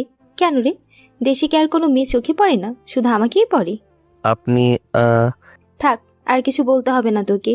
নিজে এতদিন কুত্তার মতো পিছে পড়েছিলি আর এখন নিজের মা বাবাকে পাঠিয়ে দিলি। তুই তো একটা বেহায়া আছিস, সাথে সাথে ছোট আম্মু আব্বুকে বেহায়া বানাতে আনলি কেন? এসব করতে লজ্জা করে না তোর? নীলার এমন কথা শুনে মাথায় রক্ত উঠে গেল, তাই সাথে সাথে থাপ্পড় দেওয়ার জন্য হাত তুলতে দেখি নীলা চোখ বন্ধ করে ফেলল। আমি আর তাকে মারলাম না। একটু পর নীলা চোখ খুলে দেখল আমি আমার জায়গাতে দাঁড়িয়ে আছি। এইবার আমি বললাম, শোন, আমি চাইলে তোকে থাপ্পড়টা মারতে পারতাম, কিন্তু মারলাম না, কারণ আমি মেয়ে প্লাস বড়দের সম্মান করি। তুই আমাকে যা বলার বলবি, এতে আমি কিছু বলবো না, কিন্তু আরেকবার যদি আমার বাবা মাকে নিয়ে কথা বলিস তাহলে জিভ টেনে ছিঁড়ে ফেলতে সময় লাগবে না। আর কি বলছিস, আমি আমার মা বাবাকে বেহায়া বানাতে আনছি? আমি তোকে বিয়ে করতে আসিনি, বুঝলি? তোর আর আমার ছোট থেকে বিয়ে ঠিক, তাই তোর বাবা মা আর আমার বাবা মা আমাকে না জানিয়ে এখানে নিয়ে আসছে বিয়ে করাতে। এটা আগে জানলে আসতামই না। মনে করেছিলাম তুই নিজের ভুল বুঝতে পারছিস, কিন্তু না, তুই সেই নিজের দেমাগ নিয়ে বসে আছিস। আচ্ছা, আমারে ভালো না লাগার একটা কারণ বল, কেন আমাকে ভালো লাগে না? তোর আচরণ, চলাফেরা, কথাবার্তা আর স্যাঁচরামি করার জন্য। মোট কথায় তুই আমার যোগ্য না, বুঝলি? ও এই ব্যাপার। একটা কথা শোন, পৃথিবীতে কেউ যোগ্য হয়ে জন্ম নিয়ে আসে না, যোগ্য করে নিতে হয়। আর হ্যাঁ, তোকে সেই দিনের পরেও মনে মনে ভালোবাসতাম, কিন্তু এখন আর ভালোবাসি না। ভালোবাসার দরকারই নেই তোর মতো দেমাগি মেয়েকে। এত বড় বড় কথা না বলে পারলে বিয়ে না করে দেখা। সেটা পারবি না, চরিত্রহীন একটা। তোকে আমার বিয়ে করতে বয়ে গেছে। তোকে বিয়ে করার চেয়ে একটা কুত্তিকে বিয়ে করলে আরও ভালো হবে, অন্তত সে ভালোবাসাকে সম্মান দিতে পারে। আমার কথা শেষ হতে নীলা আমারে ঠাস ঠাস করে থাপ্পড় দিয়ে বলল, কি, তুই আমাকে কুকুরের সাথে তুলনা করলি? তোর এত বড় সাহস! সাহসের কি দেখছিস তুই? তাছাড়া তোকে কুকুর বলিনি আমি, কুত্তা তো, তাই কুত্তিকে বিয়ে করলে আরও ভালো হবে এটা বলছি। তুই উল্টো বুঝছিস। আমি এক্ষুনি গিয়ে বলছি আমি এই বিয়ে করব না। এটা বলে আমি তার রুম থেকে বের হতে যেই না দরজা পার হব, তখন নীলা বলল, যা যা, তাড়াতাড়ি গিয়ে বল। তারপর আমি বললাম, আর হ্যাঁ, বিয়েটা তো আমি ভাঙবো, কিন্তু এরপর যদি তুই আমার পায়ে পড়েও বলিস তোকে বিয়ে করতে, তারপর আমি তোকে বিয়ে করব না। এটা কখনো হবে না, যা তো এখান থেকে। সেটা সময় বলে দিবে। আর এই আহমদ যেটা বলে সেটা করে। এটা বলে আমি উপর থেকে নিচে আসলাম, আর আমার পিছনে পিছনে নীলা সিঁড়ি পর্যন্ত আসলো, তারপর লুকিয়ে গেল আর শুনতে লাগলো আমি কি বলি। আমি নিচে আসতেই আব্বু বলে উঠল, হায় বাবা, আয় আয়, এখানে বস। যাও রেহানা, বৌমাকে নিয়ে আসো। তখন আমি বলে উঠলাম, থাক, আর লাগবে না কাউকে আনতে। মানি, বৌমা কি নিজের থেকে আসতেছে? না, ও আর আসবে না। মানে? আমি এই বিয়ে করব না, তাই সে আসবে না। রাফি, আব্বু, আম্মু, চলো বাসায় চলো। আম্মুর আমার কথা শুনে সবাই বসা থেকে দাঁড়িয়ে গেল। আহমদ, এইসব তুই কি বলছিস? তোর মাথা ঠিক আছে? আমার মাথা ঠিক আছে, তাই বলছি আমি এই বিয়ে করব না। তখন বড় আম্মু বলে উঠল, এটা তুই কি বলছিস আহমেদ? বিয়ে করবি না কেন? কি হয়েছে তোর? আগে তো শাশুড়ি আম্মু বলে জ্বালাতি, আমার মেয়েকে বউ বলে জ্বালাতি, তাহলে বিয়ে করতে সমস্যা কি? চাচি, আম্মু, আমি এইসব ফান করতাম, তাই বলে কি সত্যি সত্যি বিয়ে করতে হবে? এমনটা না। তোর বিয়ে করতে সমস্যা কোথায় বাবা? প্লিজ এমনটা করিস না। তাছাড়া তোদের ছোট থেকে বিয়ে ঠিক, আর আমরা দুই ভাই এটা ঠিক করেছি। দেখো চাচু, বিয়ে ঠিক করছো এটা ভালো, কিন্তু আমাদের তো একটা মত আছে, তাই না? এখন যদিও আমাদের বিয়ে হয়, তারপর বিয়ের পরে যদি আমরা কেউ সুখে থাকতে না পারি, তখন আমাদের দুইজনের ক্যারিয়ার নষ্ট হয়ে যাবে। আর এটা তোমরা বাবা মা হয়ে চাইবে না। হ্যাঁ, তা আগে মেয়েটার পিছনে ঘোরার সময় এইসব মনে ছিল না? আমি আর এখন কিছুই শুনতে চাই না। তুই বিয়ে করবি মানে করবেই। তুমি আমাকে মেরে ফেলো, তারপরে আমি ওই নীলা আপুকে বিয়ে করব না। আমার কথা বলতে দেরি, বাবা আমার কাছে এসে থাপ্পড় দিতে দেরি হলো না। এই এই এই, তোর সাহস কি করে হলো আমার মুখের উপরে কথা বলার? যেটা বলছি সেটা কর। এই দিকে আমাকে থাপ্পড় দেওয়াতে নীলা উপর থেকে দেখে বড়ে বড়ে হাসতেছে। আমি গালে হাত দিয়ে মাথা নিচু করে দাঁড়িয়ে আছি আর ভাবছি যে বাবা কখনো আমাকে রেগে কথা বলতো না, সেই বাবা আজকে আমাকে থাপ্পড় দিল। রেহানা, যাও নীলাকে নিয়ে আসো। কাজী সাহেব, আপনি বিয়ের কাজ শুরু করেন।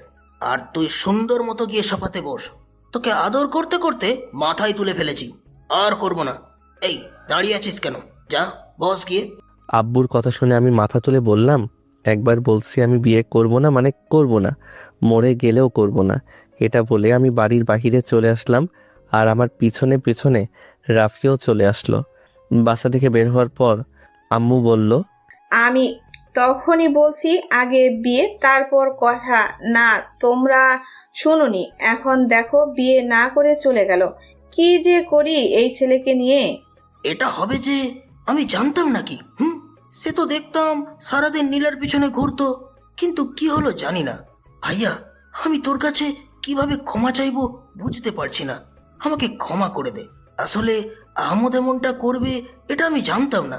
আরে এসব বাদ দে, ছোট মানুষ বুঝে নাই, পরে বুঝবে, তখন সব করা যাবে। আর সে তো ঠিক বলেছে, আমরা বাবা মা হয়ে ছেলে মেয়ের ক্যারিয়ার নষ্ট হতে দেখতে পারি না। আরে কি যে বলো না ভাবি, এইসব ছোট বিষয় নিয়ে ক্ষমা চাওয়ার কিছু না, এসব ভুলে যাও ভাবি। এইদিকে আমি রাস্তার পাশে একটা দোকানে বসে পড়লাম, আর আমার সাথে রাফিও বসে পড়ল। দুইজন কিছুক্ষণ চুপ থাকার পরে রাফি নীরবতা ভেঙে বলল, তুই এমনটা না করলেও পারতি, তোর জন্য আঙ্কেল আন্টি ওইখানে অপমানিত হয়েছে। রাফির এমন কথায় আমি তার দিকে এমনভাবে তাকিয়ে আছি যেন সে অনেক বড় ভুল করে ফেলছে। আর ভুল করছে তো করছে, সে কিছু না জেনে এমনটা কথা বলল কেন? সরি ভাই, আমি কিছু ভুল বললে ক্ষমা করে দে। প্লিজ ভাই, এখন কিছু বলিস না, আমার মাথা ঠান্ডা করতে দে। আর দোকানদারকে বল গরম গরম চা দিতে আমাকে। আচ্ছা বলছি। ওই মামা, 2টা কড়া করে চা দেন তো। একটা কথা বলি, আমার কিন্তু মাথা গরম থাকলে চুপচাপ থাকতে এবং গরম চা খেতে ভালো লাগে, এতে মন ফ্রেশ হয়ে যায় আমার। তারপর একটু পরে চা আসতেই আমি চুপচাপ বসে চা খেতে লাগলাম। তখনই পকেটে থাকা ফোনটা বেজে উঠল, কিন্তু না ধরে সাইলেন্ট করে দিলাম। কলকে দিয়েছিল যে না ধরে মিউট করে দিলি? ইরা কল দিছে, কথা বলতে ইচ্ছে করছে না, তাই এখন কথা বলিস না তো, চুপ থাক। আমি রেগে গেলে চুপ থাকতে চাই, এটা রাফিও জানে, তাই রাফিও চুপ থাকলো। আর এই দিকে একের পর এক ইরা কল দিয়ে যাচ্ছে, কিন্তু আমি কল ধরছি না দেখে ইরা রাফিকে কল দিল। হ্যালো রাফি। ইরা আপু, বলো। আহমদ কোথায়? কল দিচ্ছি, ফোন তুলছে না কেন? আপু, সে এখন কল ধরবে না, অনেক সমস্যা হয়েছে। আমি আপনাকে সব পরে খুলে বলবো। কি বলছো আহমদ? ঠিক আছে তো? সে একদম ঠিক আছে। আচ্ছা বাই, পরে কথা হবে। তারপর রাফি ফোন কেটে আমার সামনে যেতে আমি বললাম, কে কল দিছে? ইরা আপুর। তুই কেন ফোন ধরছিলি না এটা জিজ্ঞেস করতে। ও আচ্ছা রাফি, তুই নীলার সাথে উপরে হাসি মুখে কথা বলতে গেলি, কিন্তু উপরে কি হলো যে নিচে এসে তুই বিয়ে করতে চাইছিস না, যেখানে তুই নীলা আপুকে ভালোবাসিস? না, আমি ওই মেয়েকে ভালোবাসি না। আর জীবনে যদি সবচাইতে বেশি ঘৃণা যদি কাউকে করি, সেটা হলো এই নীলা। আই হেট নীলা, আমি তার নাম শুনতে চাই না। কি হয়েছে একটু খুলে বলবি আমাকে? তাহলে শোন, তারপর আমার আর নীলার সাথে যতগুলো কথা হয়েছে সব বলে দিলাম রাফিকে। আপনারা শুনছেন তাই আর বলিনি। এখন বল তুই, যে মেয়ে আমার বাবা মাকে অসম্মান করতে একবারও ভাবিনি, সে কি করে আমার বউ হবে তুই বল? তুই কি তাকে বিয়ে করবি? না ভাই, এমন মেয়ে আমার লাগতো না। তুই একদম ঠিক কাজ করছিস, কিন্তু আঙ্কেল আন্টিকে কি বোঝাবি? সেটা আমার উপর ছেড়ে দে, আমি কিছু একটা বুঝাবো নি। এখন চল কোথাও গিয়ে ঘুরে আসি। চল। তারপর আমরা দুইজন ঘুরতে বের হলাম। এইদিকে আব্বু আম্মু চাচুদের বাসা থেকে আসার পরপরই চাচা চাচি নীলার রুমে গেল। মা বাবা তোমরা এখানে? আমরা এখানে। আচ্ছা, একটা সত্যি কথা বলবি? কি বলো? আহমেদ তোকে বিয়ে করতে চাইনি, নাকি তুই ওকে বিয়ে করতে চাস না? কোনটা? যা বলবি একদম সত্যি বলবি। তোমরা এইসব কথা বলছো কেন আবার? তোর আব্বু যেটা জিজ্ঞেস করছে সেটা জবাব দে নীলা। আহমেদ আমাকে না, আমি আহমেদকে বিয়ে করতে চাইনি এবং করবও না। তা কেন বলতে পারবি? ছেলেটা খারাপ না, যথেষ্ট ভালো। আর আমরা কখনো খারাপ ছেলের হাতে তোকে বিয়ে দিব না। তোমরা কচু জানো সে একটা বাজে ছেলে, তোমাদের সামনে ভদ্র হয়ে থাকে। আর তাছাড়া আহমেদকে আমার পছন্দ তো দূরে থাক, আমার সহ্যই হয় না। কেন জানি তাকে দেখলে রাগ ওঠে। মানলাম সে আমাদের সামনে ভদ্র হয়ে থাকে। আচ্ছা, তুই তো সব জানিস, তাহলে আমাদের একটা খারাপ কাজ বলতো। বলছি, আহমেদ আমাকে যেখানে সেখানে বিরক্ত করে, একটু শান্তিতে থাকতে দেয় না। যেখানে সেখানে নির্লজ্জার মতো ভালোবাসি বলে বলে কান ঝালাফালা করে ফেলে। এখন বলো সে কি একটা ভালো ছেলে হতে পারে? তাছাড়া এতদিন আমি রেডি হচ্ছিলাম আর লুচ্চাটা আমাকে না জানিয়ে আমার রুমে ঢুকে পড়ে। আর সেই দিন তাকে অনেক কথা শুনিয়েছিলাম, তারপর থেকে সে আমার আশেপাশে বা দূর থেকেও বিরক্ত করেনি। কিন্তু আজ হঠাৎ আমাকে না জানিয়ে তোমরা আমাকে তার সাথে বিয়ে দিতে চাইছো, আর তাই আমি তাকে উপরে ডেকে এনে নানা কথা শুনিয়ে বিয়ে ভাঙতে বলি। তোকে এখন ইচ্ছে করছে একটা ঠাটিয়ে থাপ্পড় দিতে। তুই যে কি জিনিস হারিয়ে ফেলতে যাচ্ছিস সেটা তুই নিজেও জানিস না। এই যুগে এমন ছেলে, ধ্যাত, তোকে বুঝিয়েও লাভ হবে না। এটা বলে চাচি আম্মু রুম থেকে রাগ দেখিয়ে চলে গেল। বাবা, আমি এমন কি জিনিস হারাতে বসেছি? ওই আহমেদ নাকি? আর সেটা হলে আম্মু ভুল বলছে, কারণ ওর থেকে কত ভালো স্মার্ট ছেলে আমার পেছনে ঘোরে, আমি তাদের পাত্তাও দেই না। আর সে হবে মূল্যবান জিনিস। তোকে এত কিছু বোঝাতে পারবো না। যখন বুঝতে পারবি ভালোবাসা কি জিনিস তখন বুঝবি। বাবা, এটা ভালোবাসা বলে না, এটাকে শাস্ত্রামি বলে। তুই যেটা ভালো বুঝিস। কিন্তু তোকে একটা কথা বলি, আহমদ যদি খারাপ চরিত্রহীন হতো তাহলে সে কখনো তোর কথা মতো তোর আশেপাশে ঘোরা বন্ধ করতো না। আর সে যদি খারাপ হতো তাহলে সেই দিন তোকে কিছু একটা করে ফেলতো, কিন্তু সে কিছুই করেনি। আর সে যদি খারাপ হয় আমাদের সামনে ভদ্র হয়ে থাকতে, তাহলে যে বাবার সাথে চোখ তুলে সে কখনো কথা বলেনি, সে ছেলে আশ্চর্যজনক সে নিজের বাবার সামনে নিজেকে খারাপ বানিয়ে তার বাবার চোখে চোখ রেখে তোকে বিয়ে করবে না বলেছে। কারণ কি জানিস? কারণ সে তোকে ভালোবাসে, সে চাই তুই সুখে থাকিস। আর এটাই হলো আসল ভালোবাসা নমুনা। এখনো সময় থাকতে সময়ের মূল্য দিতে শেখো, তা না হলে পরে পস্তাতে হবে। এটা বলে নীলার বাবা চলে গেল। আর নীলা তার বাবার কথাগুলো গভীরভাবে ভাবতে লাগলো। আমি আর রাফি রাত 8টা পর্যন্ত ঘুরে যে যার থেকে বিদায় নিয়ে বাসার দিকে রওনা হলাম। কিছুক্ষণ পরে আমি বাসায় এসে ঢুকতেই উপর থেকে আব্বু বলে উঠল, দাঁড়া, আর এক পাও আগাবি না। আমি সাথে সাথে দাঁড়িয়ে গেলাম। আর আব্বুর চিৎকার শুনে আম্মুও রুম থেকে বের হয়ে আসলো। তুই এত বেয়াদব আমি আগে জানতাম না। আমার ভাইয়ের সামনে আমার মান সম্মান একেবারে ডুবিয়ে দিতে তোর একবারও চিন্তা হলো না? হ্যাঁ বাবা, আমি তোমার কোনো সম্মান ডোবাইনি। চুপ, একদম চুপ। তুই একটাও কথা বলবি না। তুই এমনটা কেমনে করতে পারলি? আমার কথা না শুনে বিয়ে না করে চলে আসলি। তুই তো এমন ছিলি না, তুই আমার সব কথা শুনতি, তাহলে এমন করলি কেন? হ্যাঁ বাবা, আমি এমনটা করতে পারলাম কারণ আমি ওই মেয়েকে বিয়ে করতে চাই না তাই। আচ্ছা ধরো তুমি আমাকে জোর করে বিয়ে দিলা, পরে যদি আমরা সুখী না হই তখন কি হবে? একটিবার ভাবো। ভাবলাম, কিন্তু তুই নীলাকে ভালোবাসিস, তাহলে এমনটা করলি কেন? বাবা, আমি ওকে কখনো ভালোবাসিনি আর বাসবো না। তাহলে তুই আমাকে যা বলতি তা কি সব মিথ্যা? হ্যাঁ সব মিথ্যা, সব মিথ্যা। এটা বলে আমি সেখানে আর না দাঁড়িয়ে রুমে এসে কম্বল মুড়ি দিয়ে কান্না করতে লাগলাম। কেন আমার সাথে এমন হয়? কেন প্রথমে তাকে ভালোবেসে ফেললাম, এক সমুদ্র অবহেলা আর অপমান, আর আজ তার জন্য নিজের বাবা মার কাছে হয়ে গেলাম অপরাধী। কেন নীলা, তুমি আমাকে বুঝতে পারছিলে না কেন? আমার কি অনেক বড় ভুল তোমাকে ভালোবাসা, তোমার মায়া পড়া? যদি ভুল হয় তাহলে আমি সেই ভুল শুধরে নতুন করে শুরু করব। যেখানে থাকবে না তোর মতো দেমাগি মেয়ে, থাকবে না কোনো অবহেলা অপমান, সেখানে শুধু আমি থাকবো, আমাকে ঘিরে আমি নিজেকে গড়ে তুলবো। এইদিকে আমি রুমে আসতে আম্মু বলে উঠল, আমার ছেলে সেই আগের আহমদটা নেই। আমি আর আগে থেকেই খেয়াল করেছি কেমন যেন অন্যরকম হয়ে গিয়েছে, আর আমাদের উচিত ছিল তার মতামত নেওয়ার। আমি আর সেই সব বিষয়ে কিছুই শুনতে চাই না। এই সব এখানেই শেষ, বাদ দাও। এইদিকে রাফি ইরাকে ফোন করে সব কথা বলে দেয়। আর ইরা প্রথমে শুনে কিছুটা অবাক হলেও পরেরগুলো শুনে অনেক খুশি হয়, এটা ভেবে যে এখন আহমদ শুধু ইরার। ইরা এই খুশি কোথায় রাখবে খুঁজে পাচ্ছে না। সেই খুশি হয়ে তার মাকে গিয়ে জড়িয়ে ধরে ঘুরতে লাগলো। ইয়াহু!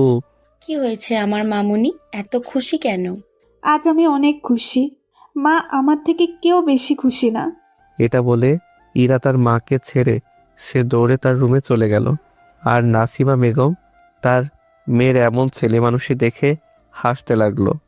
ইরা তার রুমে এসে একটা কোলবালিশ জড়িয়ে ধরে আহমদের কথা ভাবতে লাগলো। আমার জুনিয়রগুলো মূলো সোনা পাখি, জানো তোমাকে ওই নীলা ডাইনি বুঝতেছে না পারলে আমি বুঝেছি। সোনা, তুমি আমার কাছে চলে আসিও। আমি ওই নীলা ডাইনির মতো তোমাকে কষ্ট দিব না। আগলে রাখবো এই বুকে তোমায়, যতদিন প্রাণ থাকে এই দেহে আমার। তুমি শুধু আমার পাশে থেকো, বাকিটা পথ আমি নিয়ে যাব। এইদিকে আমি নীলার কথা ভেবে সারা রাত কান্না করে শেষ রাতে ঘুমিয়ে গেলাম। পরের দিন ঘুম থেকে উঠে ফোন হাতে নিয়ে আমি তো অবাক হয়ে গেলাম। আমি ফোন হাতে নিয়ে ফোন অন করতে দেখি ইরার 100+ কল, আর দেখি সকাল 11টা বাজে। তারপর তাড়াতাড়ি করে ফ্রেশ হয়ে নিচে গিয়ে আম্মুকে বললাম, দিনের 11টা বাজে আমাকে ডাকলে না কেন? কি, আমি তোকে ডাকিনি? সে সকাল থেকে ডাকছি, কিন্তু তোর উঠার নাম গন্ধ পেলাম না। এখন টেবিলে বস, আমি নাস্তা দিতেছি। তারপর আম্মুর কথা মতো ডাইনিং টেবিলে বসে পড়লাম, আর আম্মু আমাকে নাস্তা দিতে লাগলো আর আমি খেতে লাগলাম। খাওয়া দাওয়া শেষ করে ছাদে গেলাম। অনেক দিন ছাদে আসা হয় না, মনটা খারাপ হয়ে আছে, ভালো লাগছে না। আকাশের দিকে তাকাতেই সেই চিরচেনা মুখটা ভেসে উঠল। শেষ করে সব অবাঞ্ছনীয় অবহেলা আকাশে ভেসে বেড়াবে ভালোবাসার ভেলা। ভুলের খাতাটা ধুলোয় মিশিয়ে দিও, তারপরেও তুমি ভালো থেকো। আমার হয়নি তোমায় ছোঁয়া, আধারে মিলালে ভালোবাসার সব ধোয়া। তুমি উড়ে গেছো হয়ে কর্পূর দেখেছি চেয়ে চেয়ে, তবু আমি পূর্ণতা পেয়েছি তোমার অবহেলা পেয়ে। আকাশের দিকে তাকিয়ে এইসব ভাবছি। কি ভাবছো এত আকাশের দিকে তাকিয়ে? হঠাৎ পিছন থেকে চিরচেনা কণ্ঠে শুনে আমি ভবন থেকে বের হয়ে পিছনে তাকাতে অবাক হয়ে গেলাম। তারপর বললাম, ইরা তুমি আমার বাসায়? কেন, আসতে পারি না বুঝি? তা না, কিন্তু চিনলে কিভাবে? রাফি ঠিকানা দিচ্ছে। ও আচ্ছা, তোমার কি হয়েছে বলো তো? কাল থেকে ফোন দিচ্ছি কিন্তু ধরো নাই কেন? না, তেমন কিছু হয়নি। কাল থেকে ফোন মিউট করে রেখে দিয়েছি, তাই বুঝতে পারিনি। কেন, মন খারাপ? এমনি, জানি না কেন মিথ্যা বললাম। এমনিতে কারো মন খারাপ হয় না, নিশ্চয়ই কোনো না কোনো কারণ আছে। এগুলো না বললে হয় না? না বললে হয়, তবে যদি বন্ধু মনে করলে বলতে পারিস। ইমোশনাল ব্ল্যাকমেইল করছো তাই না? তুই যেটা মনে করিস এখন বল, বলবি নাকি আমি চলে যাব? আচ্ছা বাবা, সব বলবো। তুমি আগে দোলনাতে বসো, আমি গিয়ে নাস্তা নিয়ে আসি। হয়, বেশি কিছু আনতে হবে না, কফি নিয়ে আসলেই হবে। ওকে, এটা বলে এক দৌড়ে দিলাম। আমি নিচে যেতে ইরা মনে মনে বলল, বাবা, আমার কি ভাগ্য, বিয়ের আগে শ্বশুর বাড়ি, ভাবা যায় এসব। সবে তো তোমার বাড়ি আসলাম জানো, আস্তে আস্তে তোমার ওই মনের ঘরে প্রবেশ করব প্রিয়। আমি দৌড়ে রান্নাঘরে চলে আসলাম। রান্নাঘরে আসতেই দেখি আম্মু কফি বানিয়ে কাপে ঢেলে নিয়ে আসতে যাবে। তখন আম্মু, তোমার আর কিছু করতে হবে না, এইসব আমাকে দাও, আমি নিয়ে যাচ্ছি। এটা বলে আম্মুর থেকে 2টা কফি নিয়ে হাঁটা ধরলাম। নাস্তাগুলো তো নিয়ে যা।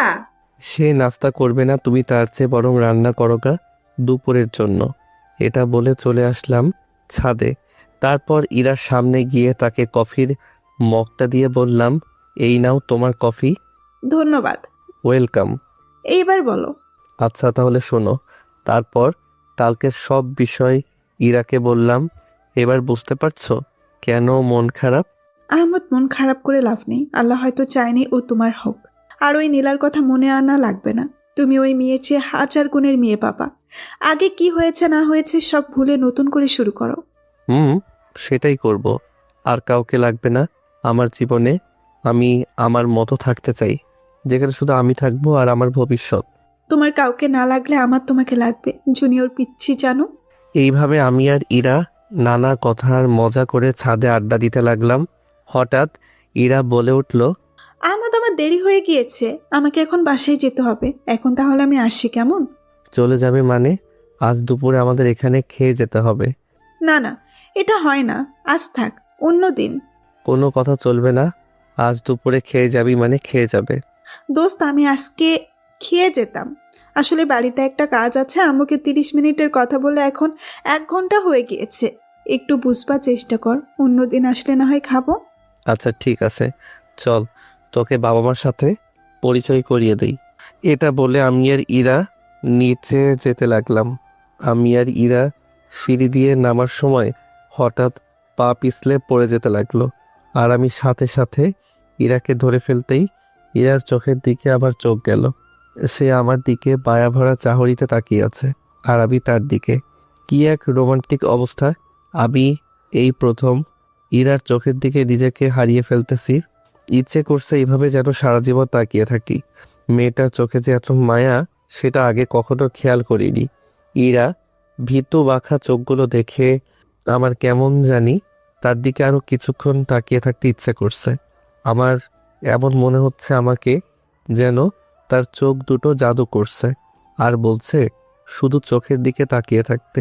হঠাৎ মনে হলো আমি ইরার কোমর জড়িয়ে ধরে আছি, তাই সাথে সাথে ইরাকে ধরে সোজা করে নিজের হাত ছাড়িয়ে বললাম, সরি, আসলে আমি বুঝতে পারিনি। আরে সরি, তুমি কেন বলছো? আমি তো উল্টো তোমাকে ধন্যবাদ দিব, কারণ এত বড় দুর্ঘটনা থেকে আমাকে বাঁচিয়েছো। তা দেখে হাঁটতে পারো না? দেখার কি আছে, তুমি আছো না ধরার জন্য। কি বললা শুনতে পাইনি। শোনা লাগবে না, তোমার নিচে চলো। চলো। তারপর দুইজন নিচে যেতে লাগলাম।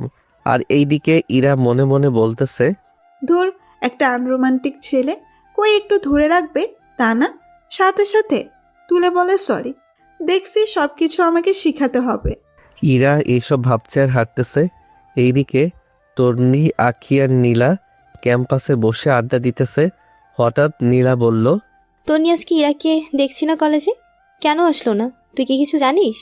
আমাকে কাল বলছে সে আসবে না, কিন্তু কেন তা জানি না। হয়তো আহমেদের সাথে ঘোরাঘুরি করছে। আখি মনে হয় ঠিক বলেছে। এদের মুখে এমন কথা শুনে নীলা মনে মনে বলতে লাগলো, লুচ্চা বেহায়া নির্লজ্জ, আমাকে নাকি ভালোবাসে, তাহলে অন্য মেয়েকে নিয়ে ঘুরতে গেল কিভাবে? কি রে, তুই আবার কোথায় হারিয়ে গেলি? আরে না, ভাবছি হঠাৎ ইরা আমাদের থেকেও বেশি ওই আহমেদের সাথে সময় কাটায়। আমার কাছে কেমন জানি সন্দেহ লাগছে ব্যাপারটা। এখানে সন্দেহ করার কি আছে বলতো? তারা দুজন ভালো বন্ধু, ঘুরতে পারে। আর তাছাড়া এইসব, তুই তো আর আহমেদকে পছন্দ করিস না। ছেলেটা কত ভালোবাসে তোকে, কিন্তু তুই তাকে সহ্য করতে পারিস না। ভালোবাসা নাকি ছাই, এগুলোকে ভালোবাসা বলে না, ছাত্রামি বলে। তাছাড়া সে যদি ভালোই বাসতো তাহলে সে কখন ইরার সাথে ঘোরাঘুরি করতো না। এমনভাবে বলছিস যেন তুমি তাকে পাত্তা দিয়ে মন ভরিয়ে দাও, যাতে সে তোমার পাশে থাকে, তাই না? মানে তুই কি বলতে চাইছিস? আমি এটা বলতে চাইছি, সে অন্য মেয়ের সাথে কখনো ঘুরতো না যখন তুইও তাকে পাত্তা দিতি, কিন্তু তুই তো পাত্তা দিস না, তাহলে এসব বলে লাভ নেই। তাছাড়া একটা ছেলের আর কত সহ্য করবে? 2 বছরও পেছনে ঘুরেও যখন ভালোবাসা পেল না, তখন সেও তো বেটার কিছু খুঁজবে, তাই না? যেখানে তার দাম নাই সেখানে সে গিয়ে কি করবে? আখি, তুই একদম ঠিক বলছিস। তার মানে তুই বলতে চাইছিস ইরা আর আহমেদের মাঝে এখন কিছু একটা চলছে? হতেও পারে, আবার নাও হতে পারে। যাকে এইসব আজাইরা কথা বলে আমাদের লাভ নেই। এইদিকে আখির বলা প্রতিটি কথা নীলাকে ভাবাচ্ছে। কিন্তু হঠাৎ আখির কথাগুলো কেন আমার মাথা ঘুরছে? আমি তো এই হারামজাদের ভালোবাসি না, তাহলে এমন কেন হচ্ছে? দূরে যে যাই করুক, তাতে আমার কি? এইদিকে আমরা দুইজন নিচে গিয়ে দেখি আম্মু আব্বু দুইজন সোফায় বসে টিভি দেখতেছে। তখন আমি ইরাকে মা বাবার সামনে নিয়ে দাঁড় করিয়ে বলতে লাগলাম, আব্বু আম্মু, তোমাদের ইরার সাথে পরিচয় করিয়ে দেই। আব্বু আম্মু, ইরা হচ্ছে আমার কলেজের বন্ধু, আর এরা হচ্ছে আমার আব্বু আম্মু। আসসালামু আলাইকুম আঙ্কেল আন্টি। ওয়ালাইকুম আসসালাম। তা কেমন আছো মা? জি আলহামদুলিল্লাহ, আপনি? আলহামদুলিল্লাহ। তা তোমার আব্বুর নাম কি মা? জি আব্দুর রাজ্জাক শফিক। তখনই আব্বু চমকে উঠে বলল, কি তুমি শফিক? তোমার আব্বুর নাম যে কিনা আমাদের কলেজের সভাপতি। কিন্তু আপনি কি করে জানেন? আরে আমি জানবো না তো কে জানবে? শফিক হচ্ছে আমার বন্ধু প্লাস বিজনেস পার্টনার। তোমাদের কোম্পানির সব প্রজেক্ট আমরাই তো করি। আমার আব্বুর মুখে এমন কথা শুনে আমি অবাক হলেও ইরা কিন্তু মনে মনে মহা খুশি। আঙ্কেল আন্টি এখন তাহলে আমি আসি। সে কি ইরা, এত তাড়াতাড়ি চলে যাবা? দুপুরের খাবার খেয়ে না হয় যাবা? না আন্টি, আজ না, আরেক দিন। আজ এমনিতে অনেক দেরি হয়ে গিয়েছে। বাড়িতে কাজ না থাকলে দুপুরে খাবার খেয়ে যেতাম, পাশাপাশি আপনার সাথে জমিয়ে আড্ডাও দিতাম, কিন্তু কাজের জন্য পারলাম না। ঠিক আছে, তাহলে আরেকদিন আসলে না হয় জমি আড্ডা দিব, কেমন? এই আহমদ, যা ইরা মাকে এগিয়ে দিয়ায়। তারপর ইরা আমার মা বাবার থেকে বিদায় নিয়ে বাহিরে চলে আসতে লাগলো, সাথে আমিও। তারপর আমি আর ইরা কথা বলতে বলতে বাসার গেট পার হয়ে নিচে আসলাম। তারপর ইরা তার গাড়িতে বসে স্টার্ট দিতে বলে উঠল, আহমদ আজ তাহলে আসি, কেমন? কাল দেখা হবে কলেজে। আসো। তারপর ইরা গাড়ি চালিয়ে চলে যেতে লাগলো। তারপর আমি খুশি মনে বাসায় যেতে লাগলাম। আজ ইরার সাথে আড্ডা দিতে ভালো লেগেছে, কারণ সকাল থেকে মন খারাপ ছিল, কিন্তু এখন মন ভালো হয়ে গেছে। এই সব ভাবতে ভাবতে বাসায় ঢুকতে আব্বু বলে উঠল। নিজের রুমে চলে আসলাম। রুমে এসে বিছানায় শুতেই ইরার সেই ভীতবাখা চোখটা ভেসে উঠল। আমি কিছু বুঝতে পারছি না ইরার চোখে আমাকে কি জাদু করলো যে আমার সামনে শুধু তার চোখ দুটো ভাসতেছে। আজ পুরো দিনটা ঘরে বসে কাটিয়ে দিলাম গেল, কিন্তু যখনই একটু মনটাকে স্থির করি তখনই ইরার মায়াবী টানা টানা চোখ দুটো চোখে ভাসতে লাগলো। আহমদ, তুই এসব কি ভাবছিস? একজনের মায়াতে পড়ে 2 বছর অবহেলা, অপমান, চর কষ্ট পেলি, এখন কি আরেকটার মায়াতে পড়ে পুরো জীবন নষ্ট করতে চাস? বাহ, এটা হতে দেওয়া যাবে না। নীলা আমার বোন, ইরা আমার বান্ধবী। এটা বলতে বলতে ঘুমিয়ে গেলাম। এইভাবে দেখতে দেখতে কেটে গেল 15 দিন। এই 15 দিনে আমার শুধু একটা রুটিন, কলেজে যাওয়া, রাফি আর ইরার সাথে আড্ডা দেওয়া, ক্লাস করা, তারপর আবার বাসায় এসে খাওয়া দাওয়া, বিকালে রাফির সাথে ঘোরাফেরা, রাতে ইরার সাথে হালকা কথা বলা। কিন্তু ইরার মাঝে কিছু পরিবর্তন দেখতে পেলাম। সে আমাকে ভুল হলে শাসন করে, কোনো মেয়ের সাথে কথা বলতে দেয় না, আর অনেক কেয়ার করে। কিন্তু এইসবে আমি মাথা ঘামাই না। কিন্তু আবার কেন জানি ইরার সাথে থাকতে সময় কাটাতে ভালো লাগে, কিন্তু কেন এটা বুঝতে পারছি না। সব সময় নিজেকে ব্যস্ত রাখি শুধু একটা মানুষকে ভুলতে, তার নাম নীলা, কিন্তু তাকে সহজে ভুলতে পারছি না। রাত যত ঘনিয়ে আসে তত প্রিয় মানুষ নামে অপ্রিয় মানুষটার কথা মনের মধ্যে এসে গোতাগুতি করে। রাতে ঘুমানোর সময় ঠিকমতো ঘুমাতে পারি না, কারণ তার দেবাগী মায়াভরা মুখ ভেসে ওঠে। তখন আর কিছু উপায় না পেয়ে তার আঘাতের সহিত বলা কথাগুলো মনে করতাম আর তার প্রতি রাগ উঠাতাম। এতে করে তার প্রতি মায়ার চেয়ে ঘৃণা বেশি হতো। মোটামুটি বলতে গেলে আমি আমার মতো জীবন উপভোগ করতে লাগলাম, যেখানে নেই কারো অবহেলা, অপমান। এইদিকে নীলা আমার করা ফাজলামোগুলো অনেক মিস করতেছে। সব সময় তার পিছনে ঘুরতাম, এটা মিস করতেছে। আমাকে ইরার সাথে হপসে হেস কথা বলতে দেখলে তার হিংসা হয়েছে। তার এমন কেন হচ্ছে সে নিজেও জানে না। এইসব আমার কি হচ্ছে? আমি কি ভাবছি? যাকে সহ্য করতে পারি না তাকে কেন মিস করছি? তাকে অন্য মেয়েদের সাথে দেখলে ইচ্ছে করে 2-4টা থাপ্পড় দিয়ে বলি অন্য মেয়েদের সাথে কথা বললে মেরে গাল লাল করে দেব। থুর, আমার এমনটা করতে ইচ্ছে করছে কেন বুঝলাম না। তার মানে কি আমি না, এটা হতে পারে না। থুর, এই মনটাও না একদম ফাজিল হয়ে গিয়েছে, সব সময় উল্টাপাল্টা ভাবে। ওর মতো খারাপ বখাটে লুচ্চার সাথে কথা ভাবলে এই পুরো শরীর কেমন যেন করে ওঠে। থুর, আমি আর ওই পোলার কথা ভাববই না। আজ রাফির সাথে ঘোরাঘুরি করতে করতে সন্ধ্যা হয়ে গেল, তাই তাড়াতাড়ি করে বাইক চালিয়ে বাসায় আসতে লাগলাম। মাঝ রাস্তায় হঠাৎ একটা মেয়ের আওয়াজ শুনতে পেলাম। স্যার আমাকে, লুচ্চা অসভ্য ছোট লোক, বাঁচাও, কে আছো, আমাকে বাঁচাও এই গুন্ডাদের হাত থেকে। আওয়াজটা শুনে বাইকটা দাঁড় করিয়ে আশেপাশে তাকাতেই হঠাৎ দেখি আমাদের থেকে অনেকটা দূরে 3টা ছেলে মিলে একটা মেয়েকে বিরক্ত করছে। তারপর বাইক নিয়ে আরেকটু সামনে গিয়ে একটু খেয়াল করে দেখি এটা তো নীলা।